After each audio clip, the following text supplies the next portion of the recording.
Hello guys, welcome to the fiction series. Today we are gonna see, what if Naruto had the makings of ultimate power and got harem? Part 2. If you want more awesome fan fiction like this, don't forget to hit that subscribe button. So without wasting any time, let's get into the video. At the realization that he truly looked like a demon, all the calls of demon, monster and abomination all came back, and now he knew they were true. For the first time in nearly 8 years, since the time he was first beaten by a mob of villagers, Naruto cried. He truly cried. He cried out everything he had suffered for nearly 10 years of his life. All of the loneliness, pain and torture. He let everything out. For QB's part, she didn't know what to do. And Naruto that was yelling, arrogant or confused, she knew how to handle. In the 6 years since she had awakened, she had never seen the boy cry. She decided it was better to let him have his time. This was probably the only place he felt safe to cry. After a while, Naruto finally calmed down and choked out the remark, "You probably think I'm weak now, don't you?" QB only shook her head with a sigh as she said, "No, if anyone has the right to cry, it's you. I doubt any weak ninja could have lived your life and still have been sane. I actually feel honored that you feel comfortable enough around me to cry. Most creatures barely have the strength to look me in the eye when speaking with me." As Naruto dried his eyes, "Well, you have been nicer to me than most people. Demon or not, I guess that just made it okay," he said, wiping the remnants of his tears. QB looked on and decided to talk about something to calm Naruto. "Tell me, Naruto-kun, why do you want to be Hokage?" Naruto was quiet for a moment. "I want to be Hokage, so everyone will respect me and recognize my existence. Now that I'm becoming a demon, that's impossible." "So you're giving up? You realize to get respect from others, you need to get it through example and action. All the Hokage before you earned their respect through being a powerful shinobi that protected their village with their lives, right? If you prove to the village that you are a powerful and honorable shinobi who would risk his life for his home, you can still become Hokage. So you're saying that instead of working to become Hokage, I should focus on becoming a powerful shinobi instead?" asked Naruto, looking confused. "If you can earn their respect before they discover your new demonic heritage, they will still trust you afterwards. To obtain the village's recognition, you must first earn their trust and respect as a shinobi, then become Hokage, not become Hokage to earn their respect." "You're right, QB. I've never let anything stop me before, and this is no different, and I bet I'll be stronger than ever now." As Naruto said this, the spark and foxy grin was back full force. "This won't stop me. I'll become the strongest shinobi in the world and earn the title of Hokage. It's a promise and I never break a promise, that's my Nindo. That is the Naruto I know, and you will be stronger than before. Not only are you already physically stronger, all the enhanced senses you've developed over the years have been strengthened to be equal to mine. That means your senses of sight, smell, hearing, and even taste are many times more powerful than humans or even animal. This, unfortunately, means you will have to train very hard to gain control of them. Your body has also been reformed to be that of a demon. You will have greater healing powers than before, chakra regeneration, and stamina. You will even need less sleep." "The senses sound cool. But I thought you said my healing was weaker now, and if my body works like a demon's, doesn't that mean I'm a full demon already and not a Hanyu like you said?" "I will work with you on your senses when we have time. No, the healing I do is weakened because I can't send any more Yaki into your system without hurting you. Your healing before was the bonus for just having me sealed within you. Every demon host or Jinchuriki gains some abilities from their demon. Your slightly enhanced senses and healing came from me, and no, your body works like a demon's. You have demon abilities now, but you will still have human chakra for quite a long time. My stamina and chakra was already huge, so you mean I have even more? And what do you mean by needing less sleep? I explained before about your new system, correct? It is stronger because of the mix of our energies, also wider than normal coils, and will allow you better control over your chakra. Your old system was strained to the breaking point with your chakra capacity. Because of me, your reserves grew faster than your system did. This is why control was so hard for you. Most Jounin don't have the amount of chakra you do, and they trained for years to get what they had and also prepared their circulatory system to handle it. See what I mean?" With an excited nod, "Yeah, that means I should finally be able to do that stupid bunshin and become the strongest shinobi even quicker. You will still be able to train your human chakra for now, but whatever Yaki you've absorbed from me will be held back for safety until I've made sure about all the effects the transformation has had on your body. Also, I will not allow you to use any of my Yaki until I believe you're ready." "How long will it take me to absorb your Yaki and become a demon? Also, you still didn't explain about my needing less sleep." "That is many years from now. I doubt your hair will even begin to change color for months. As for the sleep, your new body will store nutrients and filter toxins better. This means your stamina is higher, you will get the same amount of rest in about 4 to 5 hours as you used to from 8 or 9. This also means you could go longer without food as well. On the other hand, this means you will have to be more careful to eat a balanced diet. What does that mean? In other words, no more ramen 24/7, you may still have all you want for lunch, but from now on you must eat food such as meat, fruit, and vegetables for breakfast and dinner. No arguing on this. If it wasn't for me up to now, you would have been suffering from malnutrition as well as other diseases. I was able to keep you healthy, but your shortness was a result. What? You mean I'm a midget because of my beloved ramen? Ramen is the greatest food, it tastes delicious and has meat and some vegetables in it. It's healthy. Correction. You were a midget, the strengthening of your body took care of that, but if you don't begin eating better, not only will you stunt your growth again, you will become weak and never become Hokage. You will also never be able to use my power even after your body has settled. Okay, you win. I give my word to eat better from now on. What do you mean not be able to use it even when you allow it? It would be rather pointless to use my power when you would need a couple days of bed rest to recover from it. Your new system may be stronger than your old one and be able to control chakra better, but it has no experience with my Yaki. Even a small amount would damage it. Am I really that weak, Caillou? I thought that all my training would have gotten me farther than that, especially with all the work you've done. It's not that you're weak, Naruto-kun, it's just that you haven't had any real chakra control training yet and you've lost all the training you've done already.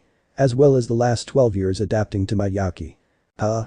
When training to use chakra, you are training your mind and senses to remember and recognize the amount of chakra you're using. It has nothing to do with your muscles. Even though your body is stronger than before, your muscles have nothing to do with your chakra control. Now that your senses and body are different, you're back to square one in just about everything. Even your chakra circulatory system has softened again. You will have to train your chakra quite a lot to get your new system to where it can sustain my power. Once you rejoin the real world and your healing is done, you will need to relearn all the basics, was QB's playful remark with a sadistic grin on her face. You have got to be kidding. I have to learn 5 years of the academy over. And what do you mean about my system? You already know it, don't you? You just have to redo the training exercises. It should only take a couple of days really, considering how little you will have to sleep and all the improvements from the last time you had to do them. Also, as I said before, your old system was working with my Yaki for 12 years. This new system, while stronger, has had no contact with it. We will have to take it slowly. You will eventually be able to use my power again, but we will have to work with increasing the amount every day. Cool. That means I'm not that behind. Maybe I can even get Iruka-sensei to help me. Caillou, how long until I can wake up? And, how long have I been unconscious talking to you? Iruka, you really should go home and get some rest, it's already been an entire day. You can come back in the morning, said the third from his seat. No, Hokage-sama, I want to stay by his side, said Iruka as he turned tired eyes to the Hokage. Like you said, someone needs to be here when he wakes up. The Sandaime could only smile softly as he said, at least the strange change in his muscles ended earlier. How many times did it happen, Hokage-sama? The Sandaime slowly walked to the end of the bed and picked up the clipboard and began to read from it. The first one began on our way here at about 4:30 am and began again every 2 hours and 7 minutes. He went through the process 9 times. The Sandaime was silent for a moment before saying, Iruka, I don't know what this means, but you have barely left his side in the last 20 hours. You need sleep and food. Please at least take a break for that. There is food in the cafeteria and a bed in the next room. I will make it in order if I need to. Iruka sighs, alright, Hokage-sama. I'll get something to eat and see about some sleep. Just as Iruka and the Hokage reached the door, they felt a pulse behind them, and as they turned, the red haze that had been surrounding Naruto obstructing their view of the boy pulsed a second time slightly stronger. This continued several more times, strengthening with every pulse, until finally on the 10th one, the haze dispelled and returned to the seal. Both men slowly approached Naruto to check on the boy, wary of what might have occurred within the mist. When they finally were by his side, they both gasped at the transformation he had undergone. Sandaime-sama, is he alright? What are those black marks and why are they glowing? He seems to just be sleeping now, but these changes have me worried. I want you to stay here until further notice. No one is allowed into this room until he's awake and has spoken with me, not even the doctors. Hi, Hokage-sama. Thud. Who made my bed so high up or the room so bright? Asked Naruto as he braced himself to get up. He heard a slight scratching sound. When he looked for the source, he noticed he had 1-inch claws at the tips of his fingers, and with sick fascination, he slow drags them across the wood floor and notices that it gives no resistance whatsoever. Are you enjoying the new additions, Naruto-kun? I thought you said I wouldn't have the demonic features yet. I said you wouldn't have the hair color, tail, or ears. I said nothing about the claws, physique, or facial changes. If you don't like the claws, just relax the muscles in your hand. Check for yourself on the cosmetic changes. Naruto easily finds a full body mirror hanging on a nearby wall. When looks into it, he notices his same clothes. The only noticeable changes are that they are a little too small now, dirty, and ripped, which was to be expected after a fight. He then sees that he has grown about 3 inches since he last checked and is sporting slightly broader whisker marks, but not by much. Just enough to be noticed. He also finds that he now has lit blue eyes, longer hair with ebony black roots that end an inch or so away from his scalp, and blood red tips on his trademark spikes. The only other change that was visible to him was that his face was more angular, almost as if he had lost all his baby fat and, of course, his fun new claws. At this point, he decided to try relaxing his hand, and to his amazement, the claws started to recede. With the sound of slicing flesh and a little pain, they returned to his fingers, and a normal nail closed on top of them. He quickly noticed that these normal-looking nails were bisected to show his claws were still there, just hidden. "What do you think?" "I like it, you do great work, Harem, but where are my tattoos?" asked Naruto as he scanned himself. "Thank you, Naruto-kun, but from now on, just think and direct it to me. I'll hear you. We don't want people to think you're crazy or that you're talking to me. Remember what we talked about?" asked QB, giving the mental equivalent to a finger flick, "and the tattoos only show when I am sending my Yaki through them." Naruto nodded as he thought, "Yeah, we need to keep this a secret until I've gotten strong enough to protect myself." Just as Naruto was getting up from the floor, Iruka walked through the door to see Naruto awake. "Naruto, are you alright?" shouted Iruka as he rushed to Naruto's side. "I'm fine, sensei. How are you with the wounds from Mizuki team?" "I'm fine. I'm not the one that's been out for almost 2 days from a strange jutsu with red hazy chakra around me and freaky stuff with my muscles and strange marks all over me." Naruto blinked owlishly at his sensei's excitement. "That's right. Could you get Jai-san for me? I have a lot to explain to you too, and I need to ask you a favor," Naruto said with an even foxier grin in place. Now with his slightly elongated canines. "Sure, Naruto, just give me a second." "Oh. Sensei, could you bring me something to eat too?" "Sure, Naruto." With that said, Iruka rushed out the door to find the Hokage. "Do you really think this is a good idea? Don't you think you should keep this between us for a bit longer?"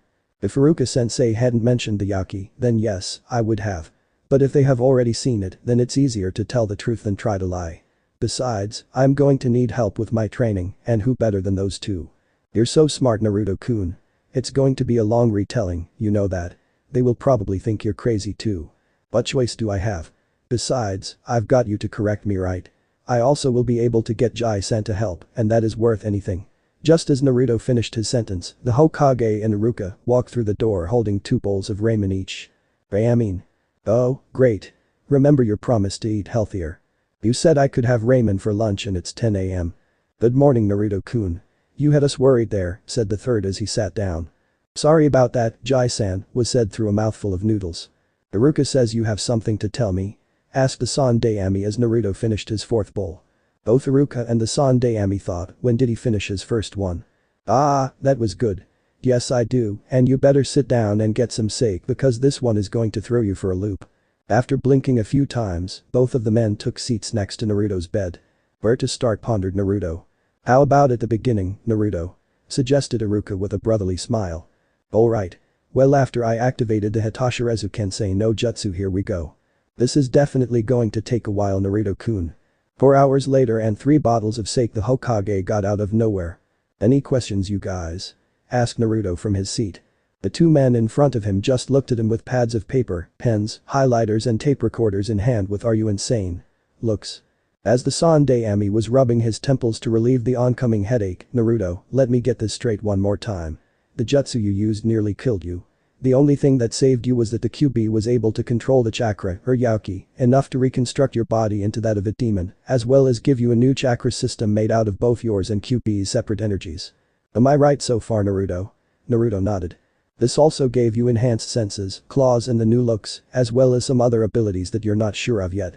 You also said that you would have gained these powers eventually anyway from the seal's natural process, but the changes were just speed up by this incident." "That's right, Jai-san. Kaiu also said I needed to relearn all of the basics again, because with my new body and chakra system, it's as if I never went through the training in the academy. That's actually the favor I wanted to ask you, Iruka-sensei."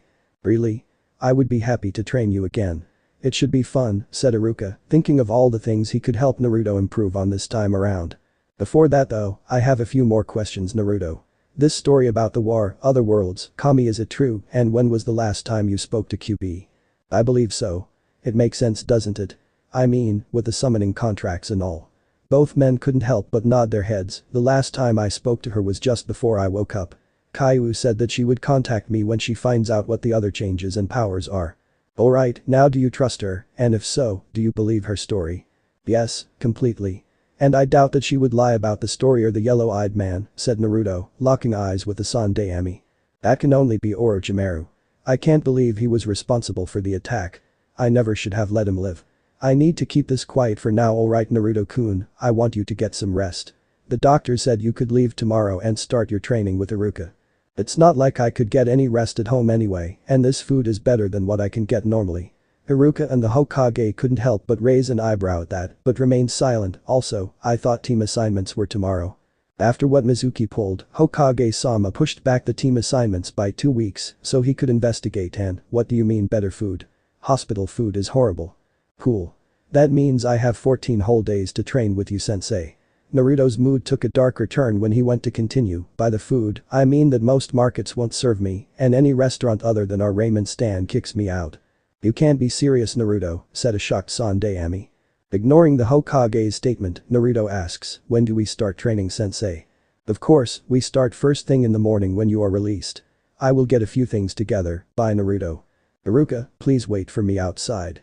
Naruto-kun, said the Sandayami as Iruka left the room. Yes, Jai-san. Asked Naruto as he was extending and retracting his claws. First, why didn't you tell me about your trouble with the markets? Naruto looked down before saying, it just didn't seem important whenever I got to see you whenever I could. I just wanted to have fun, but I've done alright, so don't worry about it.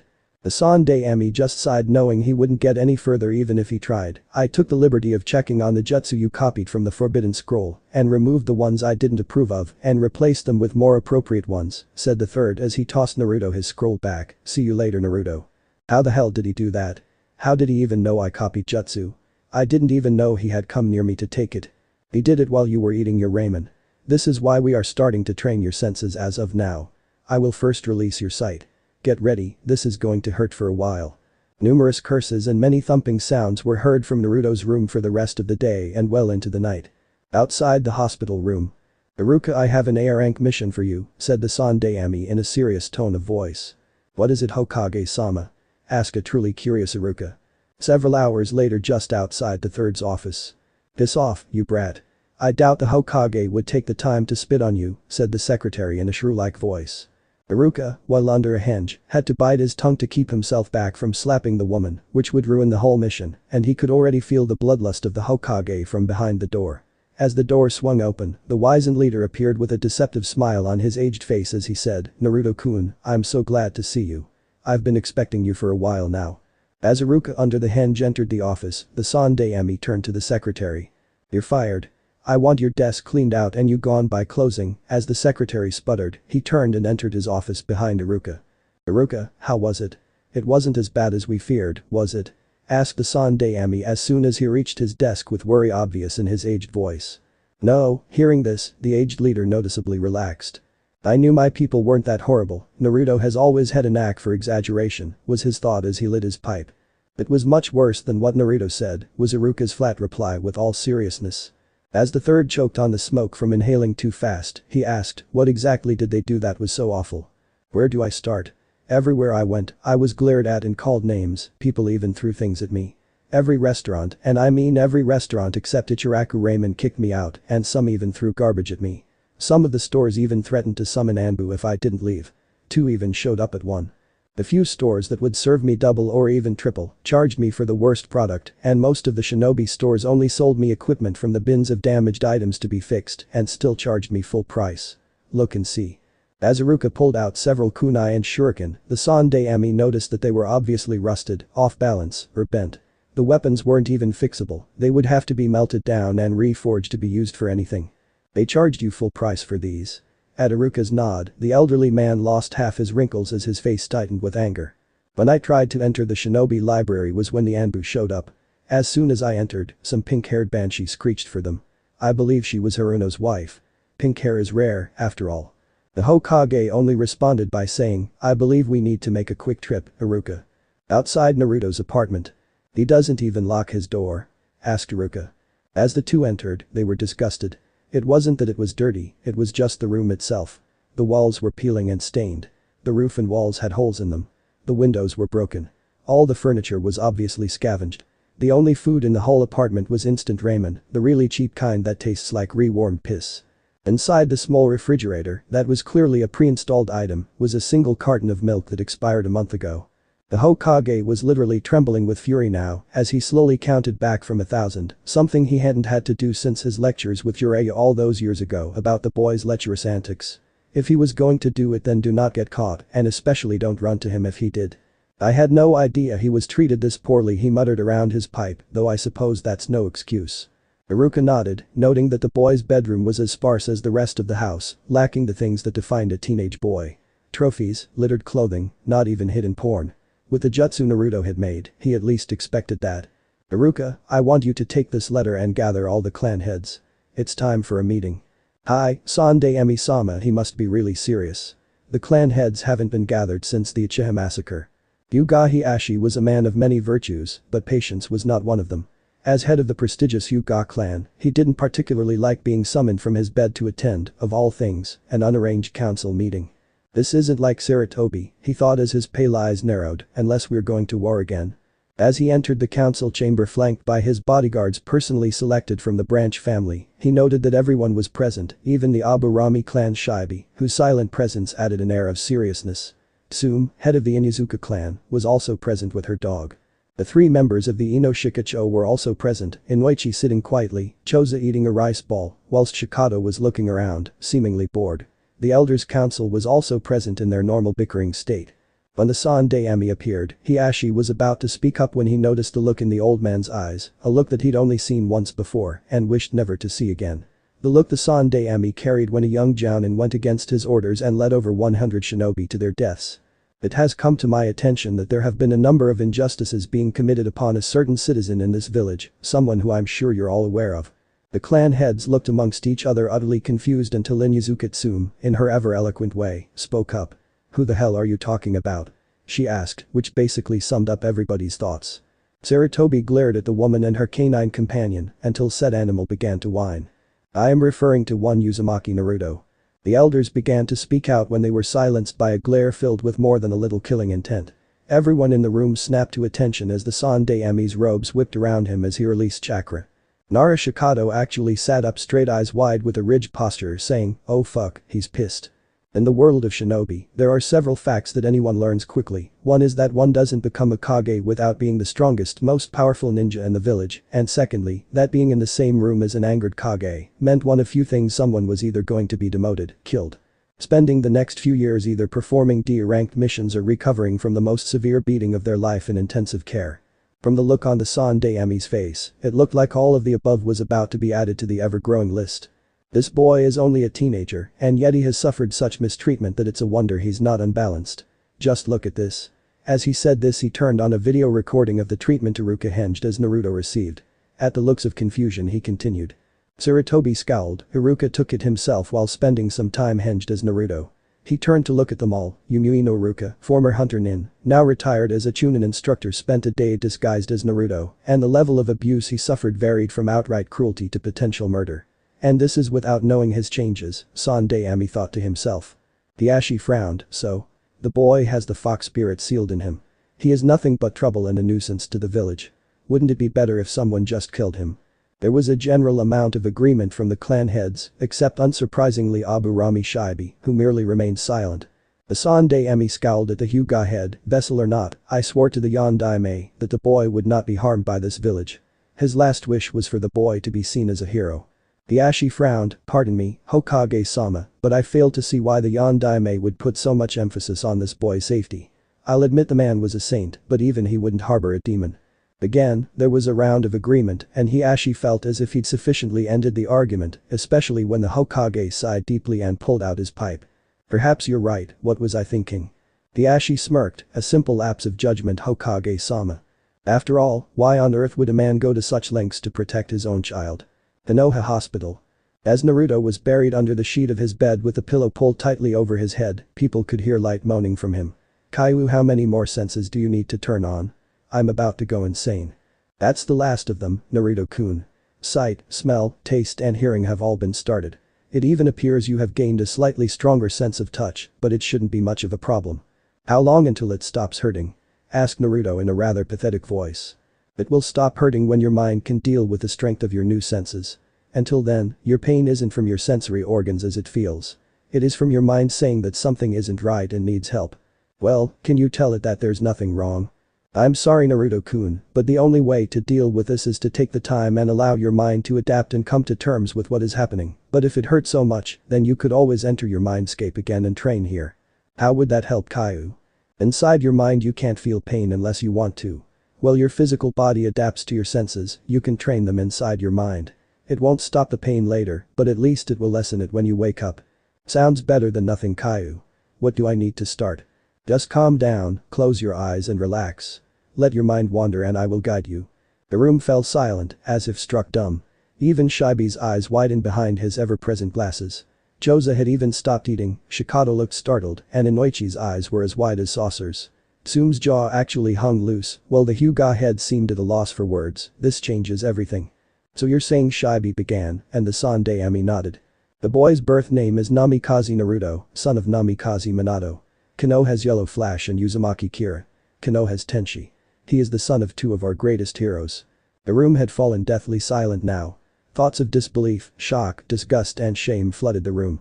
No one dared look up until Shikado spoke up, but hold up, Yondaime never married. How could the Yondaime have a son? And the angel disappeared a whole year before the QB came. Many in the room spoke up in agreement. If it was out of agreement for the idea or just trying to deny their own sins, no one knew. He did marry, he just never publicly announced it, Sarutobi replied, lighting his pipe. I personally married them. I even delivered the boy when the time came. Not even Jiraiya, the fourth sensei, knows about the union. Kira, after finding out she was pregnant, decided to retire to the county until Naruto was to be born to ensure his safety. When the QB came, she had only been back in the village for a week. He took a drag of his pipe, only two other people know of the boy's heritage. One of them is Orochimaru, who happened to find out by chance. Everyone flinched at this, the name of the snake Sannin still being a sore point to many jounin. And who is the second person, Hokage-sama? Asked Shikado. Sarutobi sighed, the Anbu who I assigned to guard him when he was younger, Uchiha Itachi.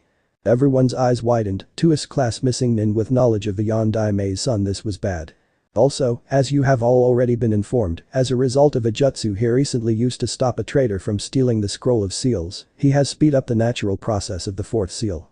As a result of this, he has gained several special abilities from the QB, and soon he will gain control over the QB's chakra entirely. Everyone flinched as the math added up.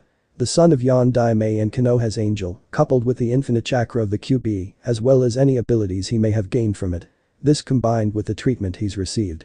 Sarutobi exhaled, so as you can see, we have a genin with the potential to become the next Hokage, who, according to Iruka, has more than enough reason to justifiably hate everyone in this village. The elders flinched at this, realizing what this meant, it would be the Uchiha massacre all over again, on a larger scale. As of today, I am making it clear that if anyone so much as threatens the boy and I hear of it, I'll trace it back to their clan head, and execution will be a very likely possibility. He looked around, I trust the actions I have explained today will not occur again. The clan heads nodded, before being allowed to leave, their world sufficiently shaken. Hiashi, in particular, was trying to see the potential benefits in this turn of events. Limitless power and the blood of the Yondaime, combined with unknown abilities. He frowned, this boy would make a brilliant ally to the clan. I think a little family meeting is in order. But first I need access to the boy. Hiashi stood, Sandaime-sama. Yes, what is it Hiashi? Asked the Hokage with a raised eyebrow.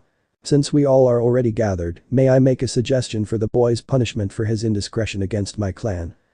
You do realize he is still recovering from his ordeal and cannot give his explanation of his entry or to defend himself, don't you? He is also going to be busy with training.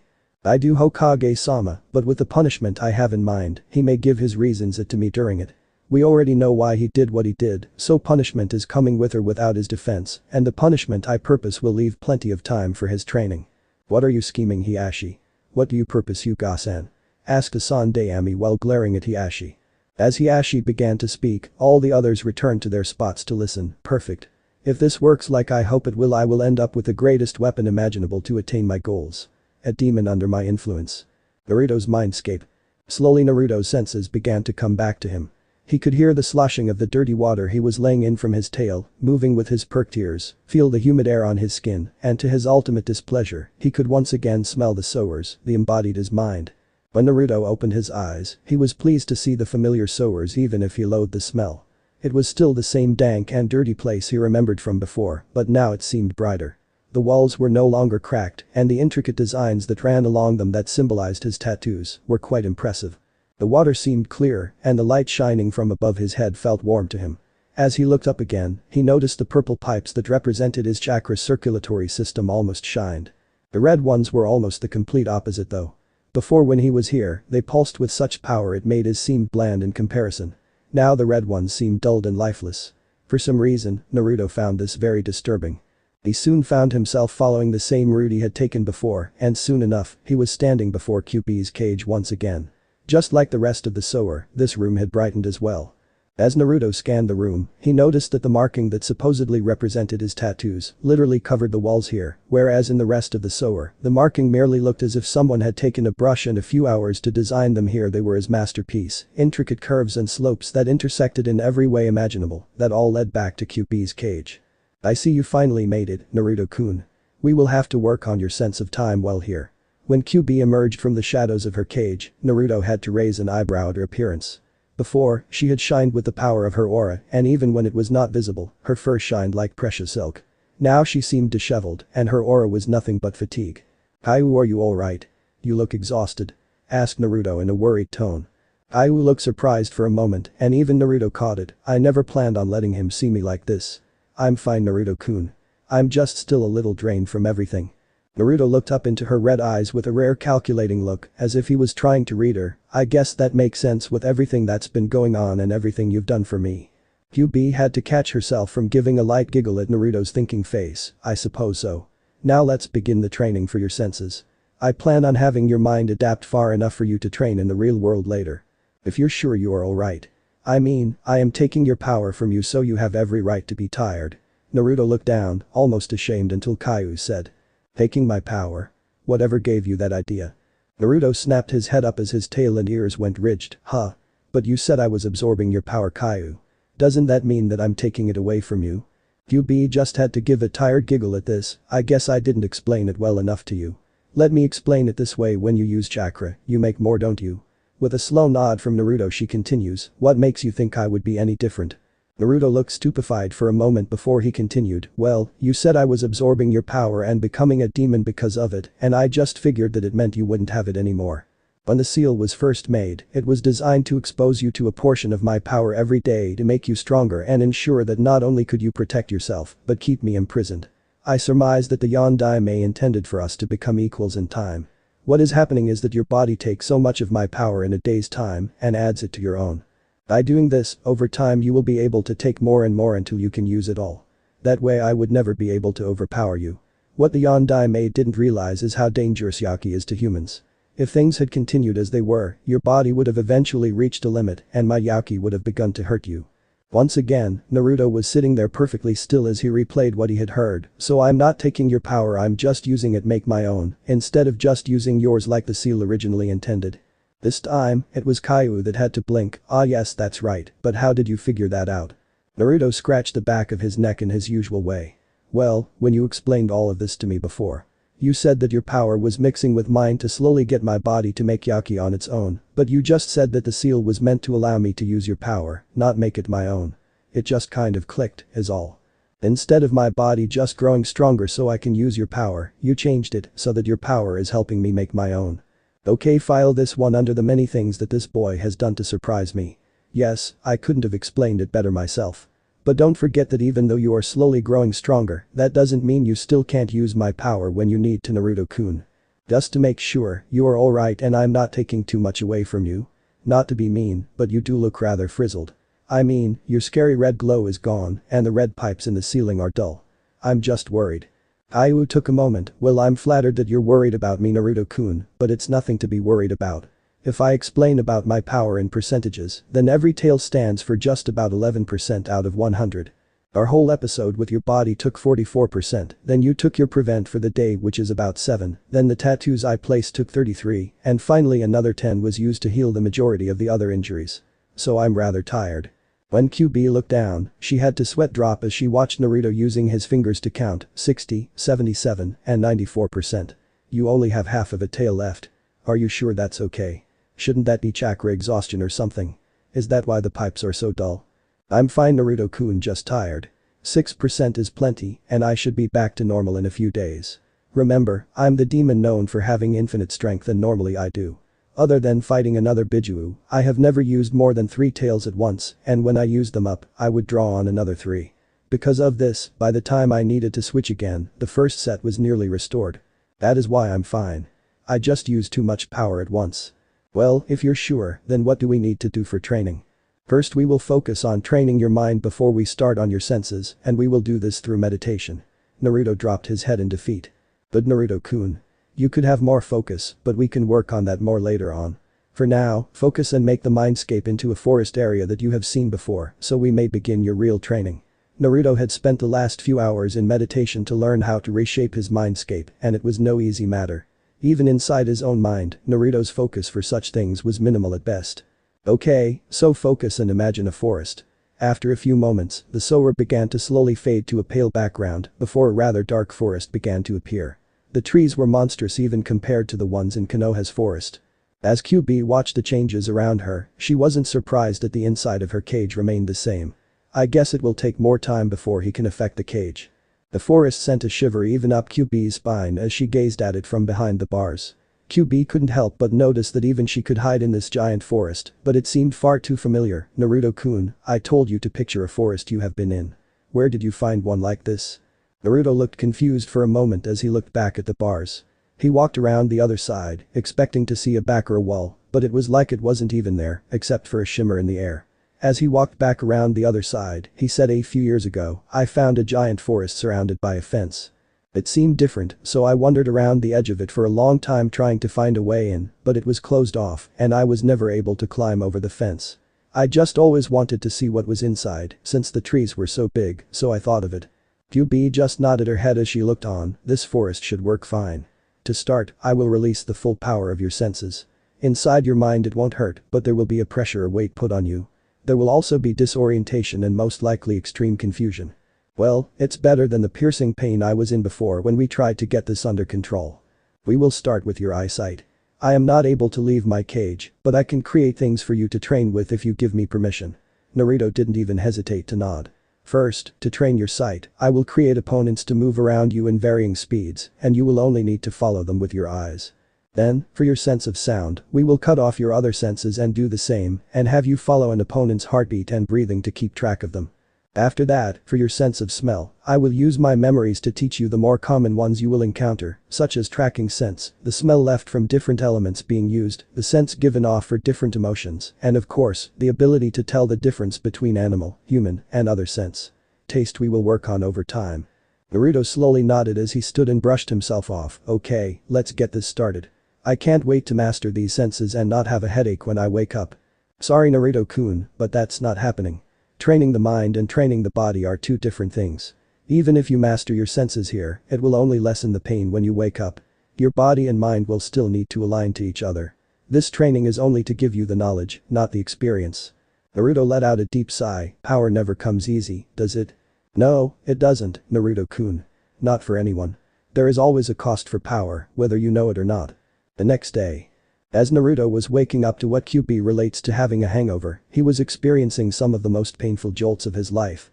He could have sworn someone was messing with him in his sleep. It feels like you have been chewing on me for fun. My head hurts, my ears are ringing, and I feel like I'm going to puke. Just try to relax Naruto-kun, and I don't appreciate the joke. I do not chew on everything like a common dog. Now close the blinds and sit on the bed and focus. I will try to lessen the pain and get you used to this. The training with your senses yesterday pushed you a little too hard.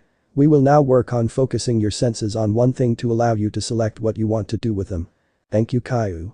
Naruto said aloud as he tried to relax. Iruka was currently making his way to the hospital to pick up his favorite student. He was thinking over what to do with his new pupil at the moment and having a hard time deciding what to do first. I guess first I need to get him used to his new body.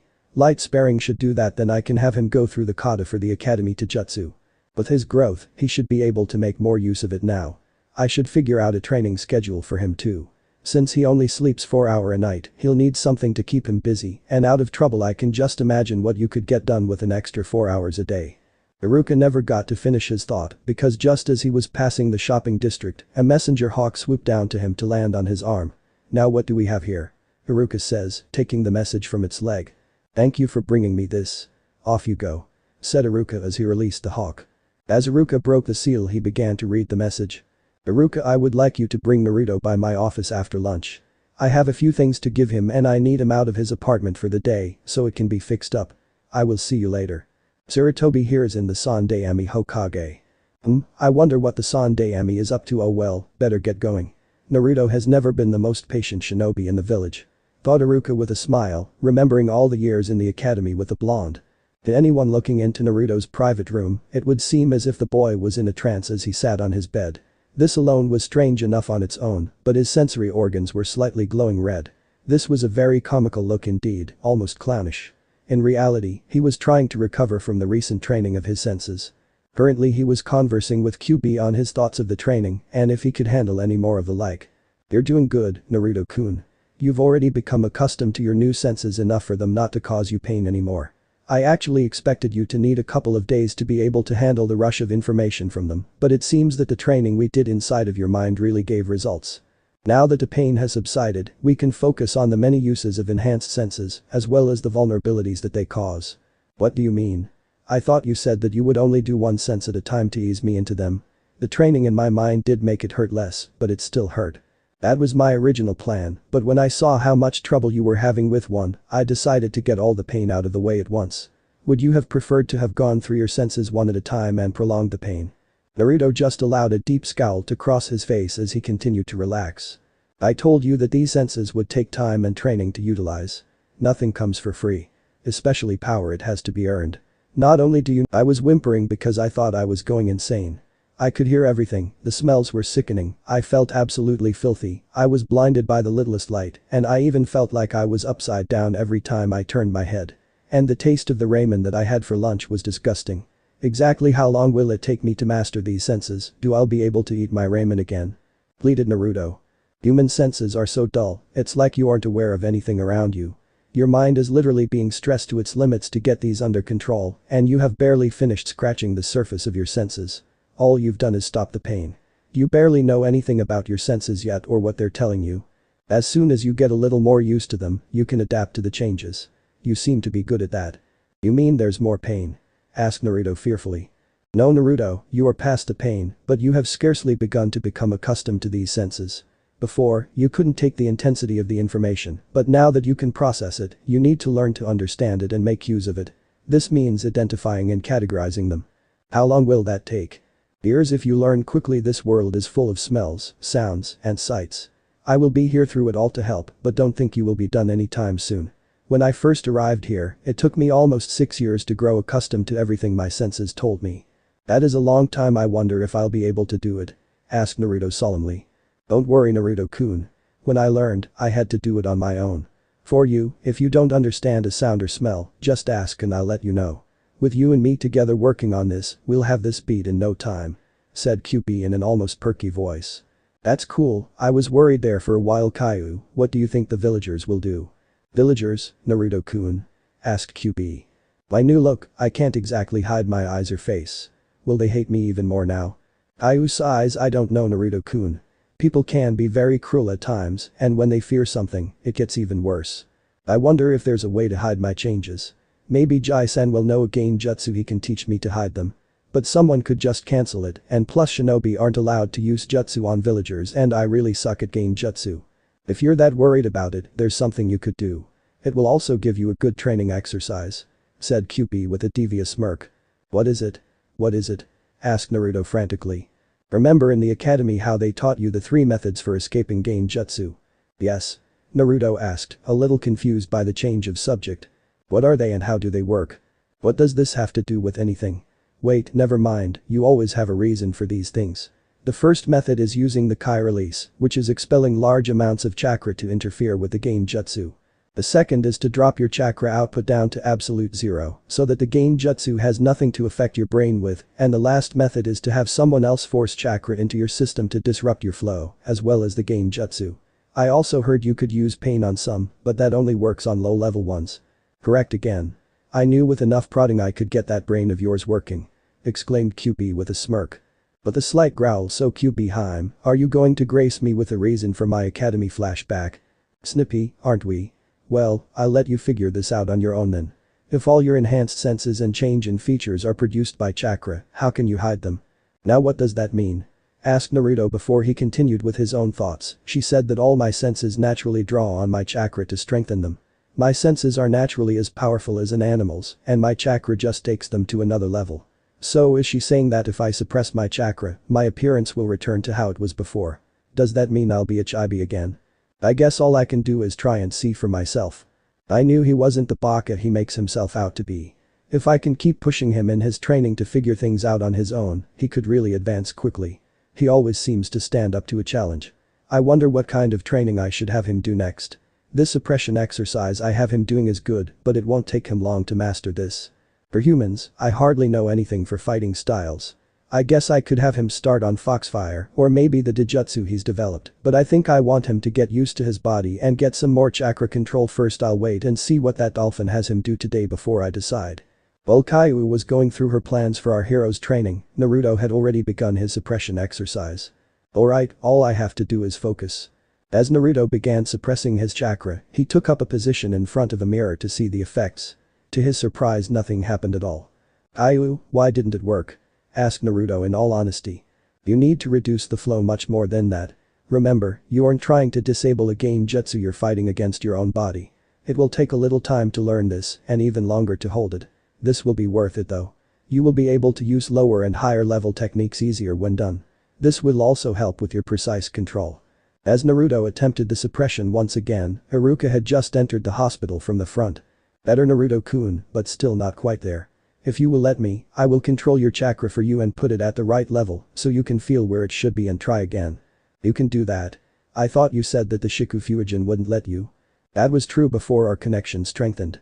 I still can't act of my own free will when it concerns your body, but if you allow me to, I could even control your body for you. What? You can really do that? Naruto couldn't help but stop for a moment as the implications flew through his head. Go ahead, I guess. Okay, let me show you where it needs to be.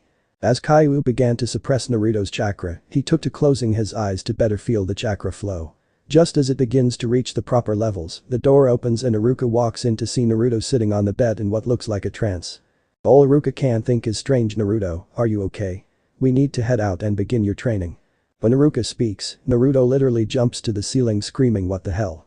Iruka looks up at his student to notice a rather interesting sight. Other than Naruto hanging from the ceiling like a cat in a cartoon would do. Before his very eyes, Naruto's thickened whisker marks returned to normal, followed by the rounding of his pupils from the slits they were at his entry. The highlights in his hair also slightly receded. Other than that, everything else remains the same. Naruto, what happened to you just now? You're almost back to normal. Asked Iruka, with confusion evident in his voice. Cool, did it work? Asked Naruto as he dropped from the ceiling and ran over to a nearby mirror. Iruka once again asked, did what work? Kaiu was teaching me a chakra exercise to help me control small amounts of chakra, but it's also a way for me to look more normal, but for some strange reason, I feel sort of numb and weaker now. That's because we just shut off the flow of chakra to your senses, healing, and muscles. Normally, it takes shinobi years to learn what you do naturally. Your senses, while still stronger than any normal humans, are barely comparable to what you have at your normal level. Well, that's interesting. I wonder if I should train in both these forms. If I become stronger in this weak body, I should really be great when I'm at my norm. Naruto spoke aloud. Naruto, what are you talking about? Asked Iruka with a deadpan look. Oh, sorry sensei, I was talking to Kaiu just now. She said I feel weak because with my chakra suppressed to look more normal, I cut off my body from using it. Naruto, this is not to be used while you are training. This is only to give you a normal appearance while in the village and help with your exact control. If you learned any jutsu while you are like this, they would be useless when you release your chakra. Why is that, Kaiu? Because the flow would be too different to compensate for. You would never perform the jutsu correctly if learned while your chakra was suppressed. Even if you were able to perform the jutsu, it would be the same problem you had before the change all over again. Only this time, instead of having smaller coils than needed, your chakra would be moving too fast and you would still have trouble with the amount of chakra used. You're functioning at bare minimal right now and wouldn't even be able to create a Kage Bunshin, much less any other jutsu I can think of. Maybe a Bunshin if you were lucky. That blows that out of the water," said Naruto as he took up his thinking pose. "Blows what out of the water?" asked Iruka, with a vein throbbing on his forehead. "Sorry again sensei, but Kaiu just said I couldn't do that. Train with my power cut I mean. Naruto-kun, this middleman thing is getting annoying. I'm going to go to sleep until you're done training with the dolphin. Can you feel the level to suppress your chakra to now?" "Yes." "Good, keep it up while in the village or in public. When you're done, just let me know so we may continue our own training." With a yawn Kaiu curls up in her cage. "Okay Iruka-sensei, it's just you and me now. Kaiu is going to take a nap until we're done." "I suppose that's good, I was getting confused." "So what's first, sensei?" "Well, we are supposed to meet with the Hokage around lunchtime. Right now, it's 7:30, so how about we head out to the training grounds to spar until it's time. I'm pretty sure you're stiff and need to get out," commented Iruka with a smirk. As Naruto began running to the door, Iruka called out, "Don't you want to get dressed first?" When Naruto looked down and sees the hospital gown they gave him so they could wash his clothes, all he could do was blush and head for the closet. While Naruto was getting dressed, he noticed his shirt was a little tighter than usual, but not to the point to be uncomfortable, and his pants only went to his lower calf. Luckily for him, he had some bandages in his pouch and just wrapped his legs and feet before putting on his sandals. Note to self. Get more bandages and new clothes. "Alright sensei, let's go." A few hours later, we find a slightly winded Naruto and a fresh-looking Iruka heading in the direction of the Hokage Tower. "How are you not tired, sensei? We've been sparring for hours," asked Naruto with an exasperated pant. "I'm fresh because you did all the work Naruto," commented Iruka in a sing-song voice. "I barely moved from the spot I was standing in to begin with. While you were running around and trying to act fancy, I simply used basic counters and allowed you to attack," came Iruka's reply. "So I wore myself out while you conserved your energy?" asked Naruto. "Correct, your high stamina gives you an incredible advantage when used correctly, but in a taijutsu fight stamina can be used up quickly, especially with how you fight. So I need to learn to use my stamina better." "Yes, we will work on that too, but you did really good Naruto. I honestly expected you to trip over your own feet considering the new body and all. What would you expect from the future Hokage? If I couldn't at least control my own body, it really would only be a dream to be Hokage. By the way sensei, how do you think I did?" After thinking for a moment, your speed has increased greatly. You're probably as fast as Kiba now. Your moves are still too choppy, you need to go through the kata for the taijutsu again, or better yet, find another style. I still think that the academy style just isn't right for you. I would also advise that you calm down a bit. You wasted all your energy blindly attacking me instead of trying to find an opening, and for you to run out of energy really means that you need to calm down. You fraud out there just like you did against me in your exam. Okay, so after we talk with Jiji, what are we going to do? Naruto. Show more respect for Hokage-sama. And to answer your question, we will head back to the training field and I will give you a quick lecture on the basics of the shinobi world. Then we will do the basic chakra control exercises again of leaf balancing and molding chakra into the 12-hand seals. "Do we really need the lecture, sensei?" asked Naruto with a fearful grin. "Don't whine Naruto, I may be a demon of legend known throughout the world, but I know little of shinobi ways. All your jutsu and fighting styles will have to come from your peers. I can teach you about your body and abilities, as well as the world, but you need to learn whatever you can from others. All the jutsu and yaki in the world will not make you Hokage if you don't have the knowledge, experience, and skill to use them. This, Naruto-kun, is the secret of true strength. If the dolphin believes this is important, thank him for sharing it and don't whine about it." Naruto couldn't help but have a serious look as he thought over Kaiu's words. "Sorry sensei, if you think it's important, then I'll listen and thank you for helping me," said Naruto with a snicker at the end. What's with the change of mind and the snicker?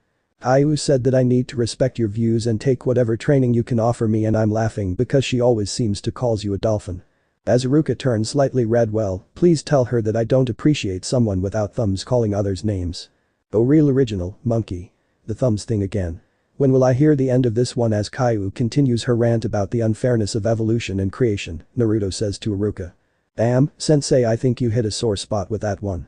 And with that they entered the tower. Sitting in front of the Hokage. "It's good to see you Naruto. said the Sandaime with a grandfatherly smile. "Hi Jai-san, what did you want to talk about?" asked Naruto as he shifted in his seat.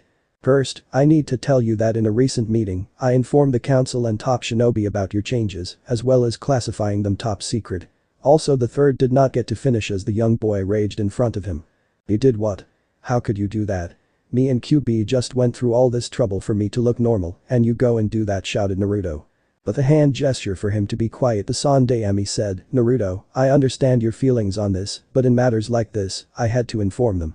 There was no choice, I gave them no specifics other than your change in appearance and the abilities I know about. They know nothing of the war or anything else you told me. Just to be safe though, it is on file with my signature if it is ever needed in the future as proof of your story." With this, the third holds up a file and places it into his drawer before locking it. "You do not have to disclose anymore if you do not wish to." In a calm voice, "All right I guess. Is that all you wanted, because I have training to do." "Naruto. Show more respect," shouted Iruka. "It's alright Iruka, and no, it's not Naruto. During that same meeting, your punishment for the Hyuga prank was decided," spoke Sarutobi in a flat voice. Hearing this, Naruto winces. "So what's the verdict, Jai-san?" "Starting tomorrow, you will be doing the Hyuga's laundry for the next month. This means 7 days a week starting at 4 o'clock every day." "That's all? Really? I thought I would be doing a lot more," asked Naruto, blatantly surprised. "I don't understand it either. This punishment was requested by Hiashi himself. I suppose he thinks it's fitting since you dirtied them in the first place." "Hiashi requested this? I wonder if he's up to something. Or maybe he wants a more severe punishment and they wouldn't allow it, so he's trying to get me alone," thought Naruto. "Well, I guess I got off rather easy.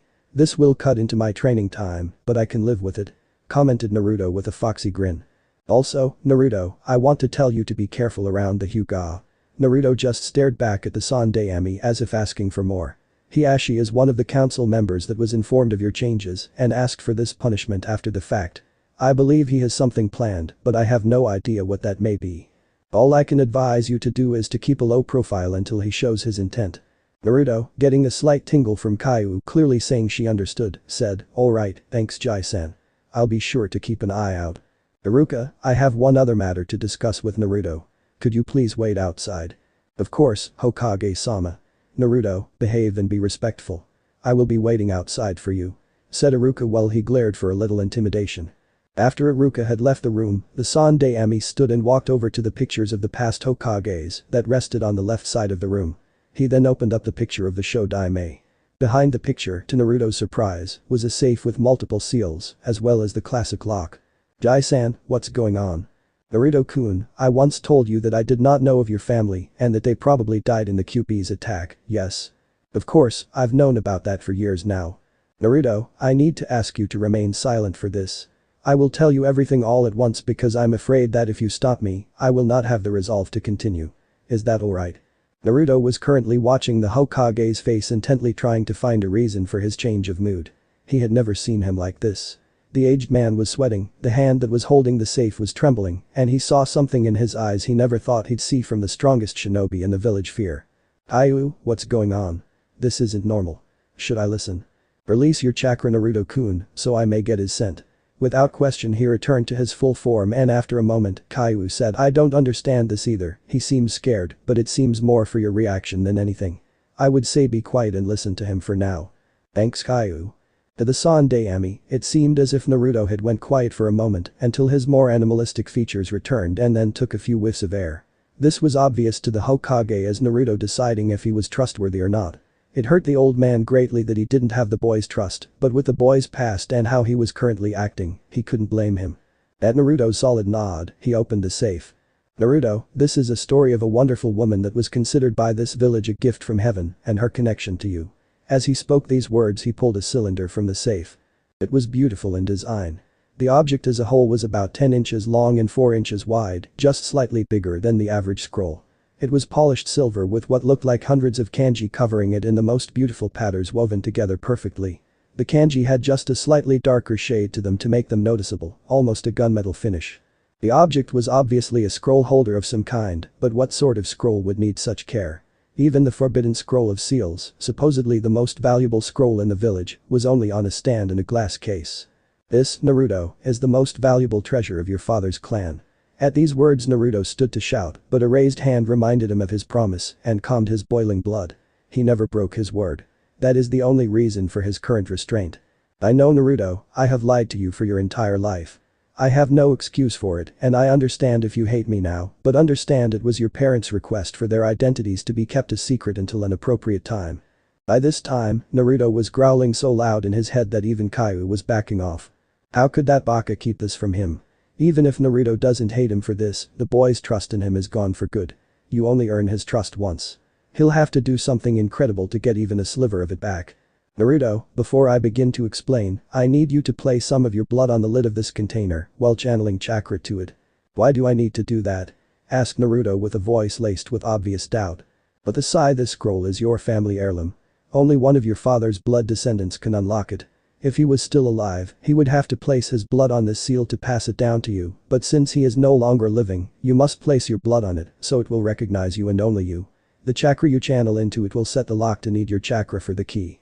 This will not only open it, but ensure that only you may do so afterwards. Without a word, Naruto approaches the desk while sliding his thumb along one of his canines and then applies his chakra and blood as requested. As soon as Naruto returns to his seat, the kanji on the case glow a faint red and begin to spin into a different pattern. Then, with a burst of blue light, the kanji stop opening the lid to reveal a black silky lining and a scroll unlike any Naruto had ever seen. Come here, Naruto. With no other prodding, he carefully approaches the desk. This, Naruto, is your birthright. This scroll is older than any other artifact I have ever seen. I believe that you already understand the idea of sealing non-living items in scrolls, do you not? With a nod as the only reply, the Sandaime continues. Every time you seal or unseal an item, you must use either blood or chakra and must always rewrite the seal. This is a rule that has existed for thousands of years and none have been able to defeat it except for this scroll. As the aged man said this, he carefully pulled out a scroll which seemed to be made of a black metal with a single bar of polished silver on one side. The moment the scroll was fully visible, not only could Naruto hear QB's surprise, he could literally feel it. What is it, Kaiu? That scroll is an artifact from the Great War. I had thought that all relics of that war were destroyed. For any single item to be left is disastrous. In the wrong hands, it could cause untold chaos. If this is truly your family heirloom, there may be more to you than I ever thought. Naruto, after hearing this, begins to stare intently at the object as if trying to see through it. Seeing this reaction, the Hokage continues. This scroll, as well as its container, are made of a metal that no one has been able to damage or even identify. For some unknown reason, this scroll only requires for the owner to write the kanji of the slot you wish to seal an item into. Upon the item in question, write the objects, name it the corresponding slot in the scroll, and add chakra. The Sandaime softly grabs the polished bar on the scroll and gently pulls to reveal a polished soft silver material with 6 slots lightly set into it. The bar, polished surface, and the black case all seem to be one piece. No hinge, seam, or other sign indicates that they were ever 3 separate pieces. It was as if it had always been this way. Out of the 6 slots only 3 are occupied. In blue kanji the first slot says scrolls, the second says chest, and the last says Chousansuru, challenge. Naruto, could you please come here and channel some chakra into each of these slots please? Standing as if in a trance, Naruto approaches the desk and does as asked. The first slot reveals 8 scrolls. 1 yellow with blue trim, 1 the classic brown and the last 6 are sitting in a box of pure white. The scrolls in the box are also pure white with light green trim around them, numbered 1 through 6. The next slot reveals a chest about the size of the forbidden scroll with a lock and key. The last slot reveals 4 black rings, with black silk trim that runs the inside, and strange kanji and sliver are circling the outside of the rings. At the appearance of the black rings, Kaiu for the second time becomes extremely flustered. What is it this time, Kaiu? If anything can get to you like this, it has to be serious. Who are you, Naruto-kun? Huh? Who are you? No human should have that scroll or those rings. Both the Bijuu and summons worked tirelessly to destroy all of those weapons. How could they still exist at all? After a moment in a hurt voice, I don't know who I am, Kaiu. I never have. What are they anyway? They don't look that special. After realizing what she had just said, Kaiu said in a soft voice, I'm sorry Naruto-kun, but for those items to have eluded us means that they were hidden well too well. Kami-sama himself guided us to all the weapons and artifacts of that war for a reason. Either he decided to allow your ancestors to keep them, or someone was able to fool his sight. Either way, this points to something much bigger than family heirlooms. This whole exchange happened in the span of a second, but the seriousness had returned stronger than ever. As the Sandaime continued, giving the history of the scroll, thoughts of how could that happen? Or what could this mean? circled both Naruto's and QB's minds. These two scrolls here are not to be given to you until you become a Chunin. This was the request of your father, so I will be placing them back into the safe until then. The Sandaime then places the yellow and brown scrolls back within the safe and then closed it. The chest you see holds your inheritance of money, family treasures, and other things from your parents. It is yours to use as you like. It is by far no legendary treasure, but it could allow you to live your life without worry. The rings are special weights your father used to train with and are one of the secrets to his skills and speed. They are genius in design and as ancient as the scroll. By absorbing small amounts of chakra that naturally flow from your muscles, they increase in weight until they are just slightly heavier than what you are comfortable with and then continue to grow with you as you strengthen. Because of this, they constantly exercise your muscles without interfering with your performance too greatly. This also gives you the advantage when you remove them. They also are easily removable. By unhooking the latch on either the left or right hand ones, all of them will detach as well. I wanted to give you these items now because I realize it was wrong of me to keep everything from you. I should have explained it to you sooner. Let you know that you had a family and learn of them, but I thought I was doing the right thing. I see now that you need these things, especially what your mother left for you. You already said that I can't know about my parents, so why are you doing this? Was Naruto's sharp question. I can't tell you who your father was until you reach the rank of Chunin, but I can tell you about your mother. Naruto's eyes immediately softened and in a shaky voice he asks, who was she? Taking a deep breath, she was truly an angel. She was kind, strong, intelligent, a medical shinobi with no equal, and quite honestly you act just like her. Loud, brash, stubborn, but are always able to take a situation seriously when needed. Under her care, even the most injured would survive. For her bravery, kindness and the fact that no person had ever died under her care, the people began to call her Konoha's Tenshi. Her name was Uzumaki Kira of the former Whirlpool country. At this point, he pulls a picture out of his desk and hands it to Naruto. With trembling hands, he studies the picture. The woman could only be described as beautiful. She had cream-colored skin, dark violet eyes, and long blazing red hair. She was dressed in a white kimono with purple flowers decorating it with a red sash tying it shut. She was sitting on a stump with the wind blowing her hair. Naruto was hypnotized by her, and the only thing that brought him back was Kaiu's voice. She's beautiful, Naruto-kun. I can see where you get your spirit from. It shows in her eyes. Thank you, Kaiu. When Naruto finally locked eyes with him again, Sarutobi knew it was time to continue. I'm sorry, I don't know much more about her than that, Naruto-kun. Your father always kept their lives very secret. Also, because she wasn't a military shinobi, I had no control over her. All I could do was request her assistance from the hospital for missions, but my old student Tsunade was the one to train her in the beginning. If you ever meet her, she could tell you more about her. Naruto was struggling to process all this and was failing badly. For the second time in 8 years, he was about to cry. These 6 scrolls here are her gift to you. She wrote these scrolls herself and promised that anyone who finished them would be able to qualify for a Class 1 medic's license. It was her dream that you would follow in her footsteps or at least learn the basics of healing. She always said that any fool could kill someone, but it took someone truly skilled to save someone. By the time he had finished speaking, Naruto was once again staring into the photo of his mother in deep thought. My mother was a medic nin, and it was her dream for me to be one as well. Should I believe him? Could he just be trying to manipulate me? Is this really even my mother? If you are so unsure, Naruto-kun, then just ask him again and focus your hearing on his heartbeat. If he is lying, it will skip. I will also judge by his scent. Alright Kaiu, let's see. Naruto then focuses his all on the Sandaime's heartbeat. Dai-san, is this really my mother and did she really want me to become a medic? Bum yes, she did Naruto-kun.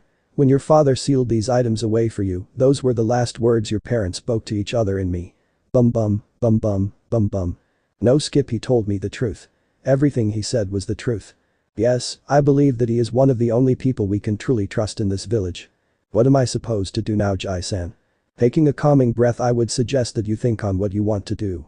I gave you these scrolls now because chakra control is something you will need, and not only do these scrolls contain the most advanced exercises, they are your mother's last gift to you. You need to decide if you want to build off what she left for you or not. Your mother's life work and her dream for your future are right here. This is what you hold now. With this, he gently pushes the items over to Naruto. After sitting for a good while just allowing his mind to wander, Naruto uses the ink on the desk to reseal the items and then places the scroll back in the cylinder. He places the scroll in his pouch while heading for the door. I need to think about this, Jai-san. I'll let you know later. The venerable third Hokage could only hang his head thinking, in my life, I have always lived by what I thought was right. When I look back, I can only see 2 regrets. allowing my eyes to be clouded by my hopes for Orochimaru and my handling of that boy. I'm sorry Minato, Kira, I have failed to protect him. Outside the office. Naruto, you were in there for a while. Are you ready to train again? We still have a lot of work to do today. Said Iruka with a smile. I'm sorry sensei, but after everything I just heard, I need some time alone. If it's okay with you, can we please meet again tomorrow at the same time? Asked Naruto in a broken voice. After a pause to think, of course, I'll see you at the same training ground at 7 o'clock AM before you go. Take this Naruto. Said Iruka as he handed a piece of paper to Naruto. He pocketed the paper instantly. Perfect sensei, see you then. Naruto took his leave without another word. What did the Hokage tell him? Well, maybe his new apartment will cheer him up. This gives me time to plan the specifics of his training for the next couple of weeks tonight anyway. See you tomorrow Naruto. While walking through Konoha, Naruto didn't even acknowledge the glares he was getting, he was too deep in his thoughts to care. The only reason no one had noticed his features was that QB was holding them for him, knowing that in his state of mind, he wouldn't be able to. What should I do? If I become a medic, can I still have my dream? Should I just follow the path my mother left me, or should I make my own? Were just some of his thoughts. I can't interfere with this. He needs to decide this for himself. No matter how much I want him to be alright, this is a path only he can decide to follow. I will stand behind him whatever he chooses. Naruto. After climbing the stairs to his apartment, Naruto instantly notices the differences. The graffiti and telltale dents and scorch marks of the vandals are gone. His door is now a pale white with a ramen bowl on the front with a sign that says Uzumaki under it. He also notices the symbol of the Anbu on his door. He knew that the Anbu used the symbol to tell others that this is their area or other property, such as their safe houses or members. Jai-san must have placed this here to ward off the vandals. I can't believe he got me a new door too. When Naruto tries to open his door, he notices that it's locked. After digging for his key, he finally opens the door with a ghostly clicking sound. I haven't locked my door for years. There isn't anything for them to steal anyway, and all they ever do is break what little I have, so it never really mattered. Was his morbid train of thought as he entered his apartment. After turning on the light, Naruto is absolutely shocked by the apartment. The hellish, stained, smelly place he once knew is gone. The walls were now fixed and painted a dark blue, almost a nighttime color. His floors are now polished dark stained wood. His once broken windows now seem to be triple paned. All his old furniture is gone and replaced by what looks like black leather. The kitchen is the most surprising, all the appliances he never thought he would have were there. A full-size refrigerator, freezer, wide-top stove and oven, toaster, coffee maker, as well as it seems he has a new set of pots, pans, as well as new china sitting on the counter still wrapped. I can't believe Jai-san did this. This is more than I ever thought I would have, and my apartment looks great. You deserve it, Naruto-kun. Why don't we take the full tour and then put everything away before dinner? Said Kaiu with warmth and a smile. Sure thing Kaiu, I wonder what else he did. As Naruto explored his new apartment, he began with the first of his 4 rooms, which is the combination kitchen living room. The living room has a huge sofa by the back wall, a love seat just to the left by the hallway, and a coffee table between the two. What looks like a 38 inches television with a lazy boy in front of it sits next to the balcony that looks out at the Hokage mountain. On the balcony are a simple chair and side table, as well as a combo washer and dryer. Next, the kitchen counters seem to have been replaced with black marble, all the new appliances and china are there as well. Down the hall, he first stops at his guest room and finds it has a new bed, plain white walls, and the classic amenities you would expect. The bathroom, that used to be rusted and dirty, is clean and organized. It has new tile floors that continue halfway up the cream-colored walls. His sink is new and larger than his old one, with a blue carpet in front of it, as well as new curtains for his shower. Lastly, he enters his own bedroom, which is the second largest room. When he enters, he notices a queen-size bed with navy blue sheets and comforter. Next to his closet is a desk with ink, scrolls, brushes and what looks like books on everything from jutsu creation to basic poisons and anatomy. On the other side of his bed is a bookshelf that contains all his old books, but they seem to be new additions instead of his beat-up ones he found in the garbage. Sitting on the chair by the desk seems to be a pair of blood-red pajamas with a note. Naruto then read the note and he couldn't help but to shed a tear. I know this doesn't repay the debt I owe you, Naruto-kun, but I hope it's a start. I have allowed you to be alone for too long and I will make sure to end it. This new apartment is under Anbu protection now and will be guarded against vandals. The money I gave you today will last you the rest of your life if you haven't checked it yet. The books I left you should help, since I've heard that you have been kicked out of the shinobi library before and that you don't sleep very much. Other than that, study hard and make your mother and father proud. The Sandaime Hokage. P.S. I took the liberty of destroying the orange jumpsuits. If you don't hate me in the morning, meet me around the same time and I'll take you to buying new clothes and proper shinobi equipment. When Naruto finished reading the note, he had made his final decision on two things. 1. He would never doubt the Sandaime again, just like he would never doubt Iruka or QB. The old man had done something that only those two had done before. Care for no reason other than to care. He had also made the decision to follow in his mother's footsteps. She had left him her life's work and he would be damned if he was going to disappoint her after just meeting her. She left her dream for me. I will prove that her scrolls work and become a great medic and Hokage. I will not fail this or her. He was once again staring intently into his mother's photo.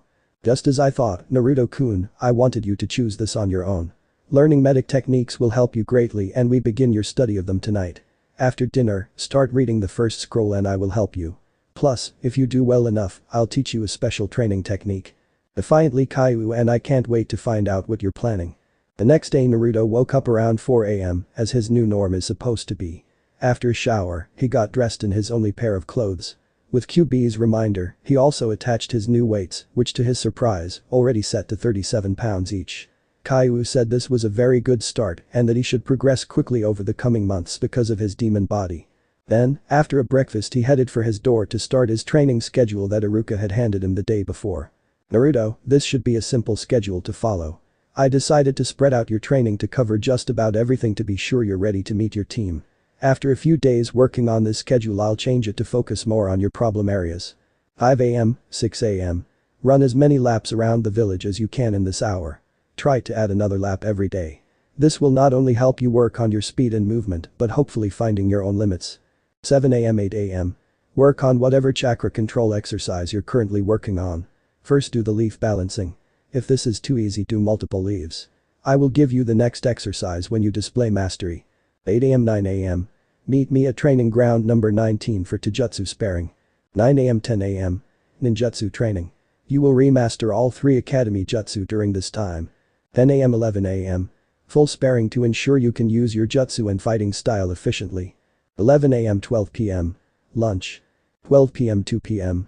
Hitting a log for 30 minutes per limb and keeping track of how many hits you get in that time. Try to increase this every day as well. 2 p.m. 3 p.m.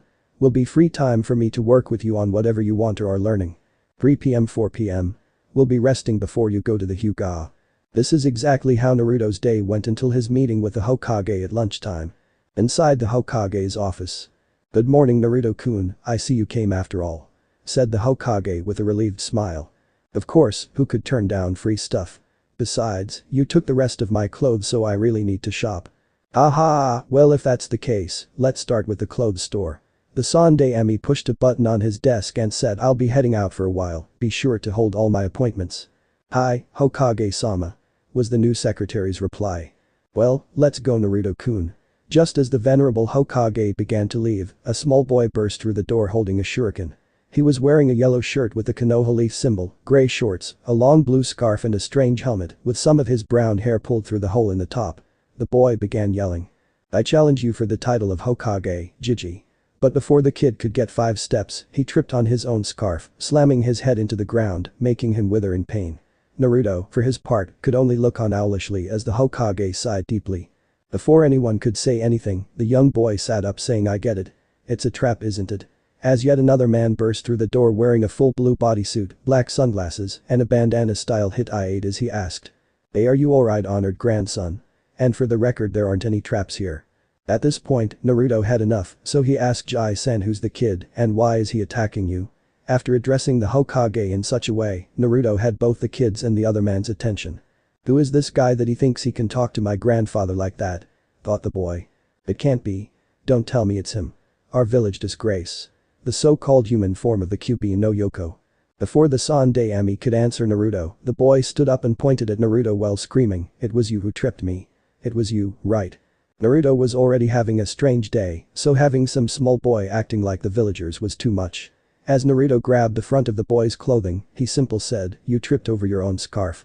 If you want to attack someone, don't be stupid enough to announce it. The Hokage was finding this very amusing because, not even a week ago, Naruto would have done the very same thing. The man in blue, however, shouted in horror saying Naruto. Unhand the honorable grandson of the Sandaime Hokage. After Naruto heard this, he looked between the Sandaime and the kid a few times as the kid thought, just like all the others, if I was anyone else he would have hit me, but as soon as he heard I was the Hokage's grandson, he wouldn't touch me. Go ahead, give it your best shot. You won't do a thing knowing I'm the Hokage's grandson. Or are you afraid of me? Naruto, hearing this, just looks at the boy with slightly glowing eyes. I was going to let you go out of respect for Jai-san, but since you seem so stuck up, let me just say this: I don't care if he was your grandmother, you brat. Yelled Naruto as he struck the boy rather hard on the head. As the man in blue freaks out, Naruto simple said, let's go, Jai-san, this grandson of yours really ate up our time. At the Hokage's nod, Naruto heads out the door, followed closely by the Sandaime. As the man in blue turns back to the boy after the shock of someone speaking to the Hokage like that wears off, he found the boy gone again. Once again, Naruto had taken to suppressing his chakra while walking through the village to avoid unneeded attention. QB still had to aid in keeping the level of suppression constant because Naruto hadn't mastered it yet, but with the chakra control training from Iruka, it was getting much easier. You know, Naruto-kun, you don't have to do that. The villagers would get used to it eventually. Besides, I'm here with you. Said the Sandaime. I don't agree, Jai-san. It's just easier this way, plus it helps with my chakra control training. Replied Naruto. Alright, you win this time, but only because we're here. Well, go ahead and get whatever you like. Just as Naruto had entered the shop, someone throws a sandal at him, only to have it caught by the Sandaime. The shop owner and the rest of the patrons were just a little unnerved by this. Not only was the Hokage here, but the look in his eye was chilling. Well, Naruto-kun, it seems they are already trying to give you free merchandise. Said the Sandaime with a smirk. Right, Jai-san. Said Naruto sarcastically. Next you'll be telling me it's okay to let Caillou out for a walk. After the words left his mouth, everyone in the store backed up against a wall and turned white as a sheet at the idea. Haha, now Naruto, I know you could probably do that, but I doubt you would want that because then you couldn't get your clothes or equipment. Said the third with a look in his eye that said drop this now. I guess you're right. I am going to need those for when I get my team. Besides, I doubt Caillou would go back that easy after the walk anyway. Most likely, now let's pick out your clothes and then we can get your equipment from across the street. I've been friends with the owner for years and I know we'll get excellent quality. After the two had their little discussion, the tension lifted for the most part, but it still seemed a good amount people left the store in a hurry. Soon enough Naruto approached the counter to speak with the owner after browsing the aisles. Excuse me sir, could you answer some questions for me? Of course, how can I help you? Asked the owner. Naruto raised an eyebrow to the stuttering man. He had never seen open fear of him before, so it was new to him hearing someone stutter out of fear as he asked, I wanted to know if you could get me 2 pairs of sandals like these. One with red trim and one without, but both in black please. After studying the sandals and writing on an order form, it seemed as if the man had entered some kind of salesman mode. Giving suggestions of what to buy or what he could use. Naruto was kind of taken back by the man's turnaround and comment, this order won't be a problem. I just need you to write down your size and they should be ready by Wednesday. Naruto just nodded happily as he thought over what else to buy. Thank you. Do you sell unmarked flank jackets in colors other than the standard green? Sure, just add that to your order. I can have any color you want. Could I get dark blue with black trim for those? Asked Naruto with energy in his voice. Of course, how many do you want? 2 please, and could you put my spiral symbol on the back of them in red? No problem. Said the store owner. The Hokage then walked up to the two with a playful smile. It sounds like you really know what you want, Naruto-kun. Said the Sandaime with a chuckle. I've wanted to dress different for years now. This is just my first chance to get what I want, that's all. The orange wasn't bad, but it just isn't for a shinobi. At this, both the Sandaime and Naruto share sad smiles. Well, go pick out the rest of your clothes. We need to get to the supply store and back before Iruka comes. Alright, I'll be right back. Naruto then hurries through the aisles and comes back with 10 pairs of black Anbu-style pants, 5 long-sleeved tight black shirts, 5 black t-shirts, socks, boxers, 2 pairs of black fingerless gloves with metal over the knuckles and the back of the palms, and finally he had a long dark blue coat in his arms with the rest of his things. Is that everything, Naruto-kun? Don't you want a little bigger wardrobe than this? Asked the Sandaime in all honesty. No, this is enough. It's enough to get me through a week, and if I ever need more, I have somewhere to shop now. Said Naruto with a big smile. The shop owner couldn't help but to think about the boy before him with amazement. This is the horrible demon. It's just a kid, I doubt it could kill me, let alone destroy the village. No, this isn't the demon, this is the boy that holds it, just like the Sandaime said all those years ago. I've been a fool. All you have to do is look at the boy to see that. Would you like any other customizing, Uzumaki-san? I could do other things than just put the spiral on the back of the jackets. Really, I did want some other things done, but I didn't want to be rude. Nonsense, as long as you are a return customer, it's no trouble at all. I'm here to make money, after all. If I'm the only place you shop, I'm going to have to work hard to keep you happy and coming back. Both the Sandaime and Naruto couldn't help but to smile softly. I knew my village was better than what I've seen. They are only afraid of what they don't understand. Naruto will be accepted and will be loved someday. It's just a matter of time. Thought the Sandaime proudly. Naruto just stood there for a moment before nodding, then, could you please put my spiral on the back of all the t-shirts? I should wear my symbol even off duty after all. No problem, it should all be done by Wednesday. Now let's add all this up so you can be on your way. Then pairs of pants. 183 Ryo. Then shirts. 123 Ryo. Then pairs of red boxers. 41 Ryo. Then pair of socks. 26 Ryo. 2 pair of sandals. 67 Ryo. 2 pair of gloves. 19 Ryo, and finally 2 flank jackets. 103 Ryo. We'll just waive the customizing charges since it's such a large order, so the total for today is 562 Ryo. Finally being able to dress like a real ninja. Priceless, the owner finished with a thought and the biggest smile. But the Hokage looked slightly pale. That's almost the individual pay for a B rank mission, thought the Hokage with a grimace. I suppose I've become too accustomed to having everything provided for me by the living budget I get as Hokage. Naruto, seeing the Sandaime's face, couldn't help but chuckle as he said, that, Jai-san, is why I only got what I needed. Living alone teaches you to watch your money. Especially when you're overcharged for most things. Finished Naruto, receiving a scowl from the Sandaime and the store owner. Well, that won't happen here. You are always welcome at Kichiru's. I'll make sure everyone here knows too. Said the shop owner, newly named Kichiru. Thanks was all that Naruto could say, not used to such treatment. One more thing. This coat. Naruto then holds up a long coat that goes down to the middle of his calf and seems to be made of a soft blue material with a black hood and the right sleeve missing. It also had 1 loop over the right side where the arm would be and 2 over the left side sleeve made out of a black material. What's it for? It looks sort of weird. That coat, Naruto-kun, is meant for a swordsman. The right sleeve is missing to ensure easy movement for the sword arm. The loops over the arms that connect to the coat ensure that the coat will lift with your arms to further aid your free movement. Said the Sandaime. Cool, how much is it? And do you think you could customize this too? Haha, I'll tell you what, since you're buying so much, it's a free gift. What do you want for it? Thank you so much. Could you put a red QB with black outline on the back? Both men were stunned silent by this request until the Sandaime asks Naruto-kun, why would you want that? I'm going to have to eventually face this, Jai-san. I'm not ashamed of QB, I'm proud, and someday, I'll be respected for it. That day is the day I will wear this coat with pride. Right, QB-heim? After a moment of shock, thank you, Naruto-kun. Said Caillou with a little choke to her voice. It will all be done on Wednesday. This kid is going places. I hope I get to see it through and help out where I can. After that, the Sandaime paid for everything they could take at the moment and leaves a note to claim the rest at the Hokage Tower. He and Naruto then walked out with 2 bags of clothes heading for the supply store. As Naruto and the Hokage walk through the streets, they both notice a rather badly hidden boy following them, but they both shrug it off as an annoyance. Is this it, Jai-san?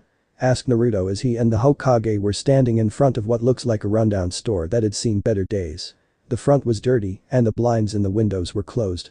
The only thing that would even let you know that this was a store is the sign that says Higurashi Weaponry. Yes, it is, Naruto, this is one of the best shinobi suppliers in the village. How can this be one of the best? It looks like a rundown dump. I agree, Naruto-kun. It looks like a dump, but you can never be sure. But the frown, the Sandaime said, shinobi must always look underneath, Naruto. Never take anything for face value. Everything in this world has an underlying reason or cause. Always be thinking of that and always be looking for it. He then opens the door and has Naruto walk in. Naruto couldn't believe his eyes. Everywhere he looked were weapons of all designs and sizes, from the common kunai to the largest swords he'd ever seen. Naruto-kun, I will be ordering your supplies and equipment this time, so you can see what you need to carry normally. After I am done, you may ask for anything else you may want or need. Alright, Jai-san, I'll make sure to listen. Said Naruto while looking around the room. Just as the two reach the counter, a giant of a man enters from the back room. He had tanned skin, short brown hair, and obviously was quite serious, or that's what Naruto thought. Haha. Hokage-sama, nice to see you. What brings you to my shop? You haven't been here for years. With a smile and nod, the Sandai Ami says actually Kiseki, I am here to equip Naruto-kun here for his upcoming Genin team. Is that so Hokage-sama? Well, what can I get for him then?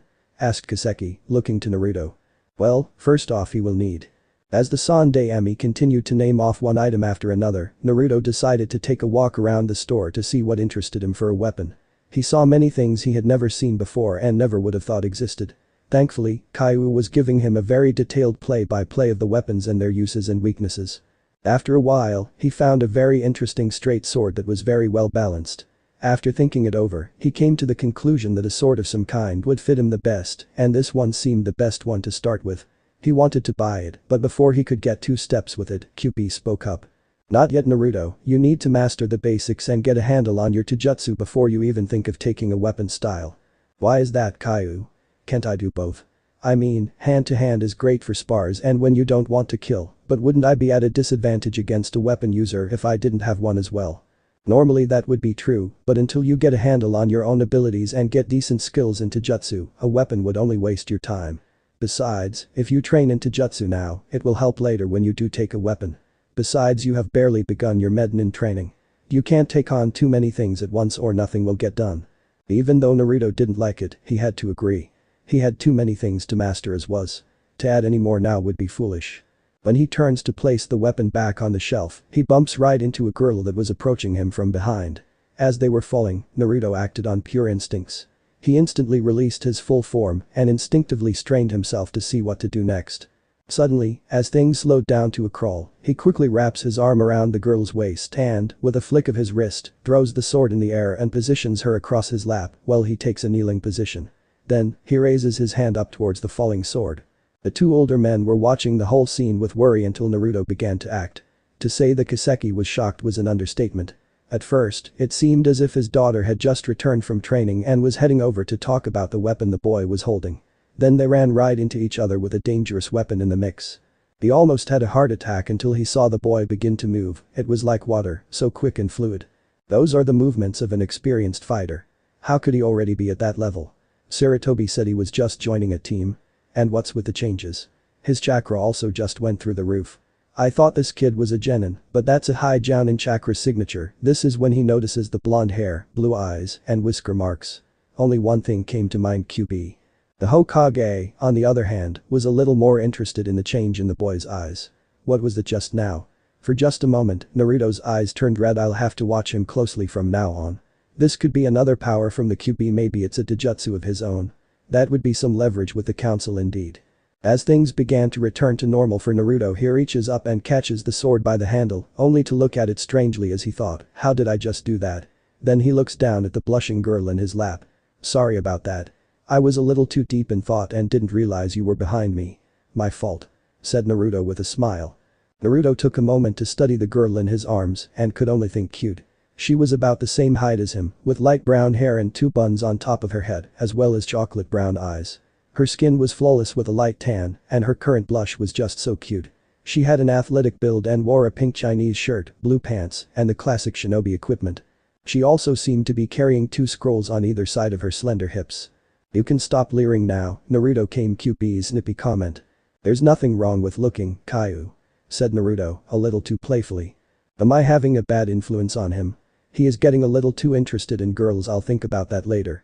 He was able to activate it on his own, if only for an instant. It was by instinct, but it was much sooner than I thought it would be. I will have to tell him about it soon and begin training him to control it. Hopefully, it can wait until he finishes with relearning the basics. After about a minute or so of the girl just lying in his lap, Naruto coughed slightly, saying I know it was my fault and all, but you can get up now. In an instant, she was up and a good 10 feet away from him, blushing worthy of Hinata. As Naruto placed the sword back on the stand, he could hear the boisterous laughter of the store owner and the yell of the girl. Stop laughing too, San, it's not funny. Screamed the still red girl. Maybe not to you, Tenten, but to me it's hilarious. As the newly named Tenten was fuming, Naruto made his way over to her. Sorry again about that. I really need to pay better attention. I'll be sure to do better next time. That's alright. I space out about weapons all the time, so no big. You did save me after all. She finished with the blush growing stronger. I was the one to put you in that position in the first place, so it really wasn't a rescue. More like solving the situation I started. Well, whatever you think, but still, thank you. By the way, that was really cool how your face changed. Is it a Kekai Genkai or something? You could say that. I've been this way for a while now. Naruto, come here so we can go over the equipment with you. Called the Sandaime, wanting to get the kids away from that discussion. Both Naruto and Tenten approached the counter to see the still smiling Kaseki and Hokage. The moment Tenten saw the Hokage, she instantly began bowing while praising him. As all three men sweat drop at the girls overacting on the matter, Naruto approached the Sandaime to ask. So Gigi, what are we setting me up with? Both Tenten and her father were slack-jawed at the blatant disrespect for the Hokage and were both thinking along the same lines. This boy is either really powerful or just stupid. He's cute, but no one gets away with speaking like that to Hokage-sama. Thought Tenten, thinking of all the times the Hokage had silenced the green horrors for using similar familiarities in public. I heard of the Hyuga incident that he pulled, so I knew he had brass balls, but this kid is suicidal. I've known the third for years, and even I can't get away with calling him just Sarutobi. Most people that do what he just did get D ranks for a year.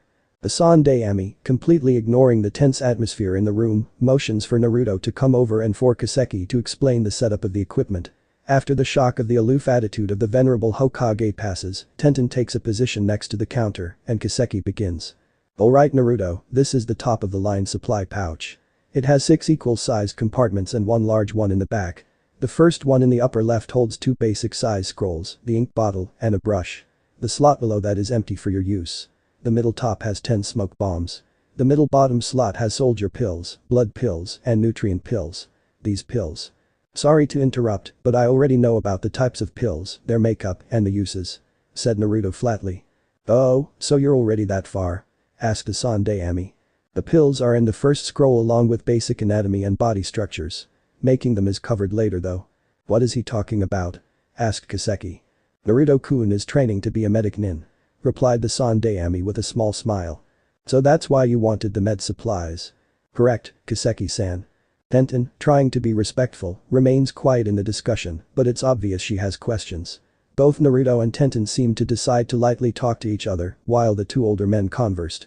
So you're a new genin just joining a team and you're training to be a med nin? Asked Tenten with awe in her voice. Yup, I would guess you're a little older than me and a little more experienced too. Replied Naruto.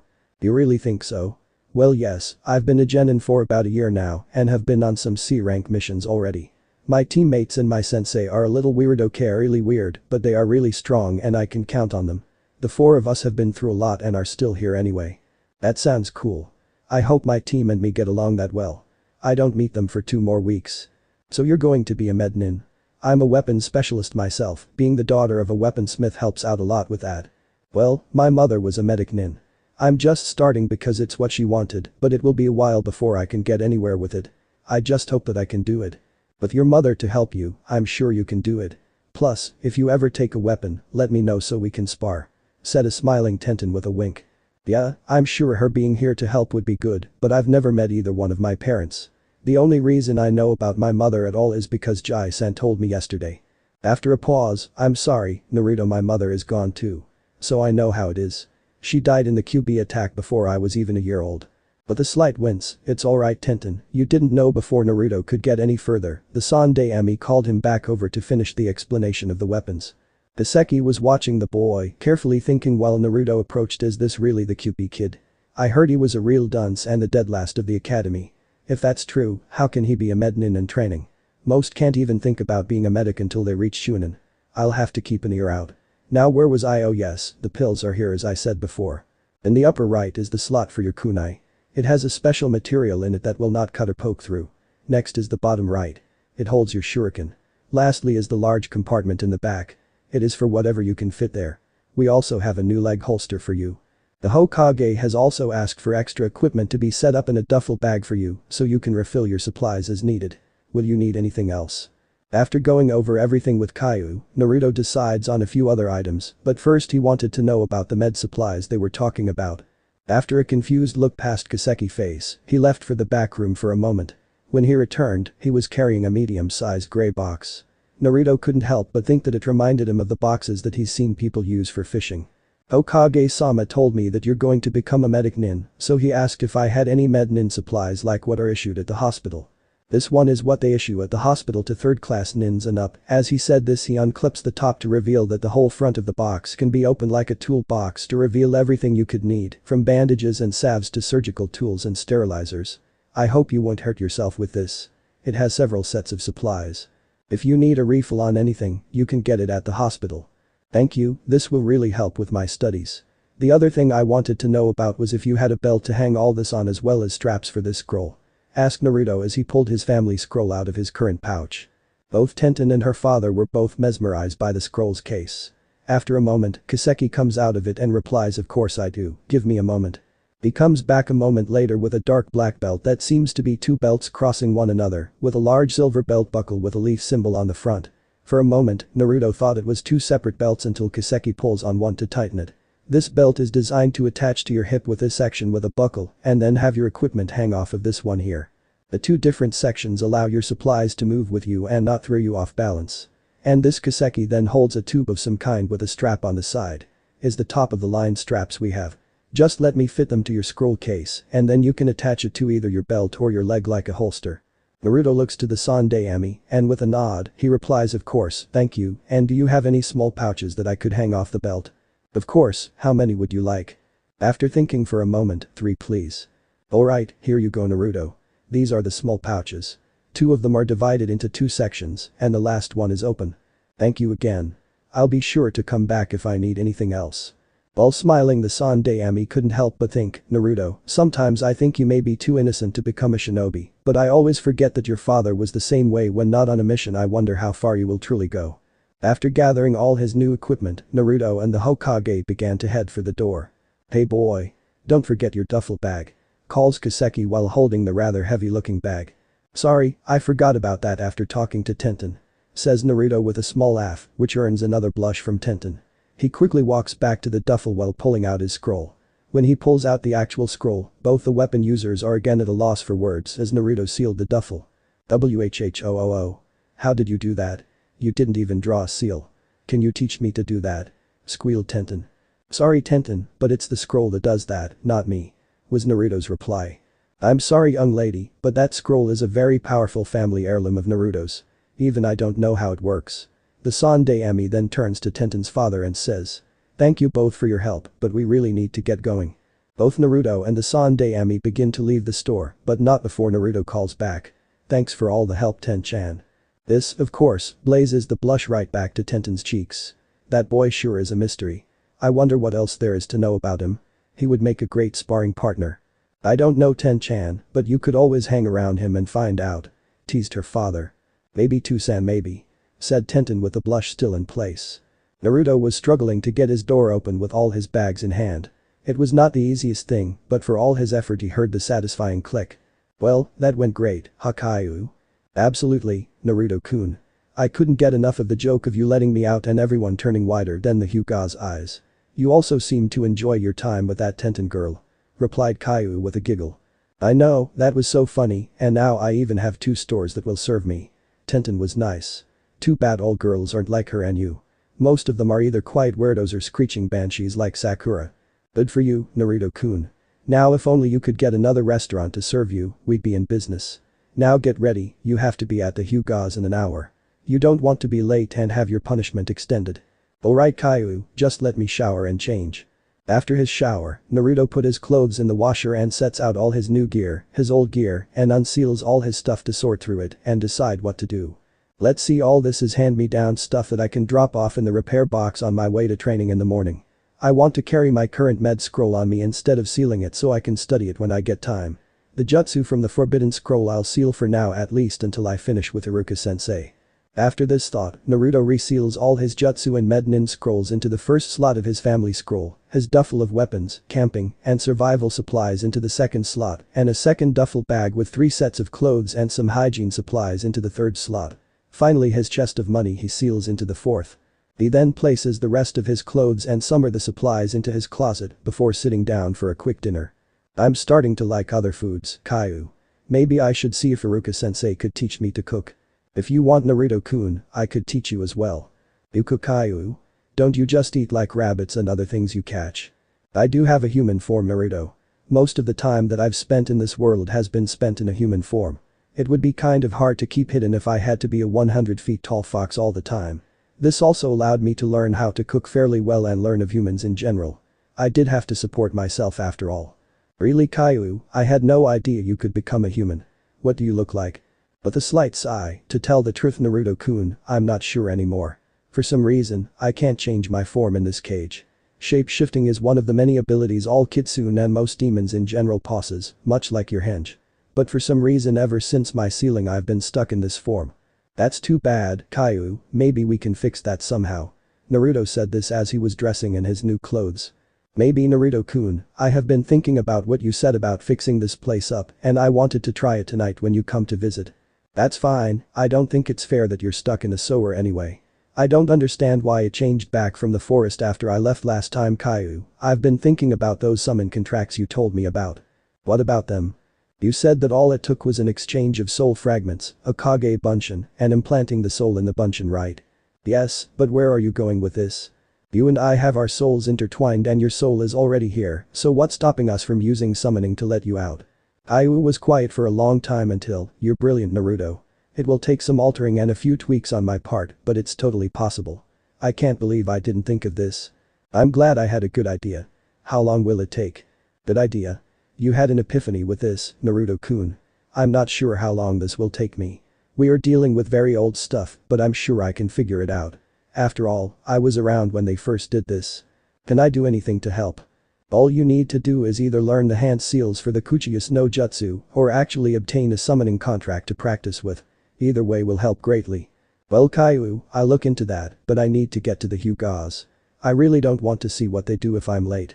Naruto then stands wearing the same clothes as before, except both of his thighs were wrapped with bandages. He also clipped his new belt around his waist and hooks his new pouches to it.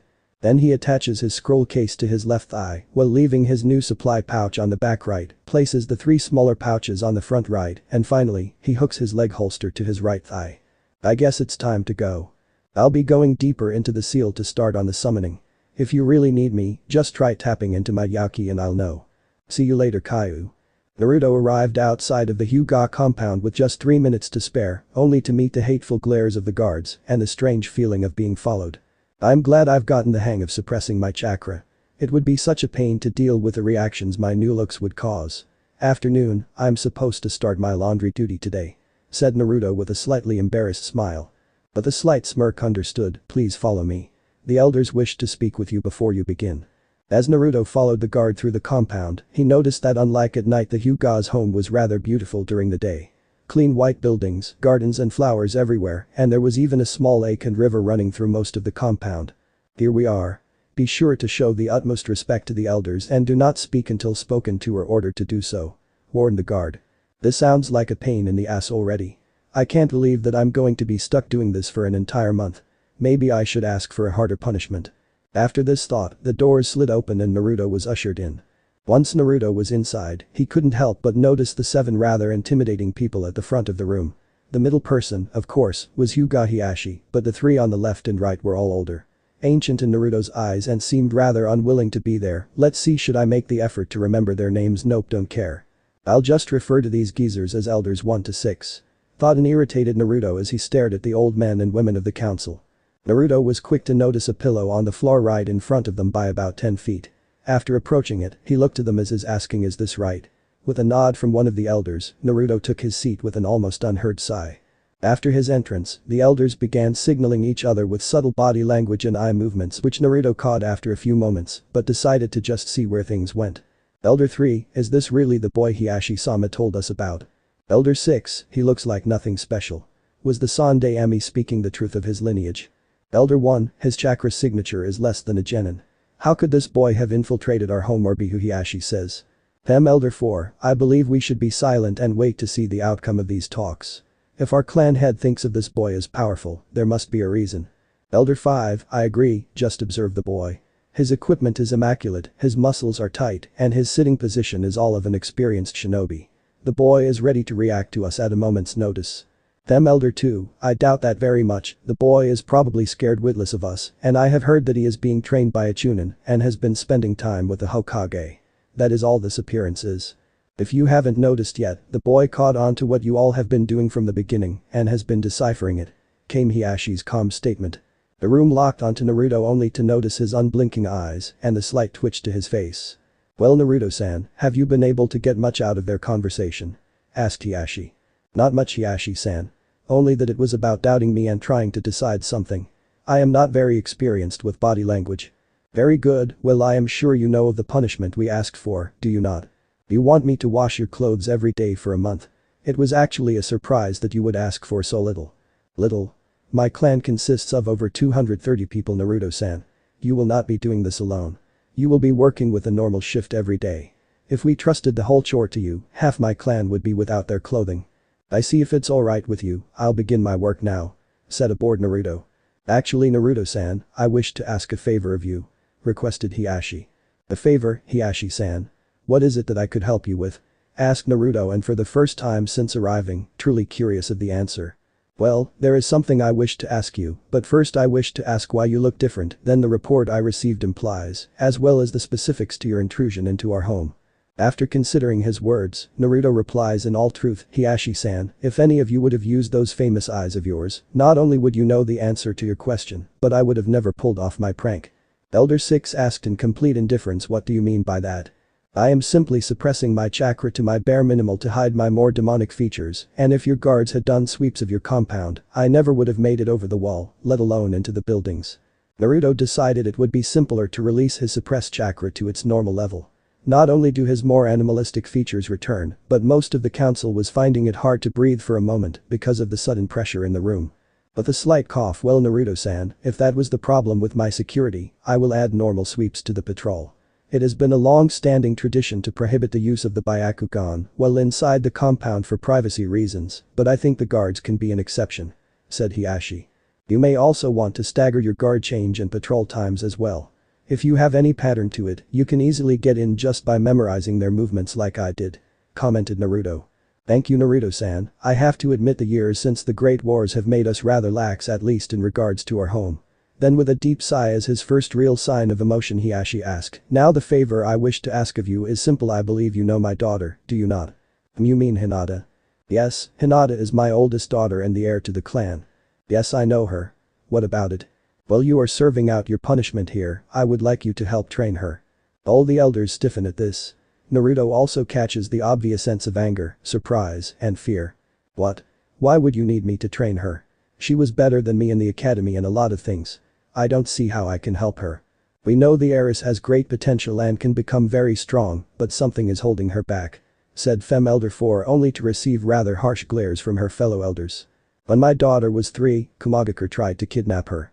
I was able to rescue her, but after that incident her confidence dropped considerably. She still showed great promise, but her progress slowed. At the time, I took to giving her compliments and praise to urge her forward. It worked for a time and her strength grew. At least until she turned 7, the year her sister was born. That year, I lost my wife and Hinata lost her mother.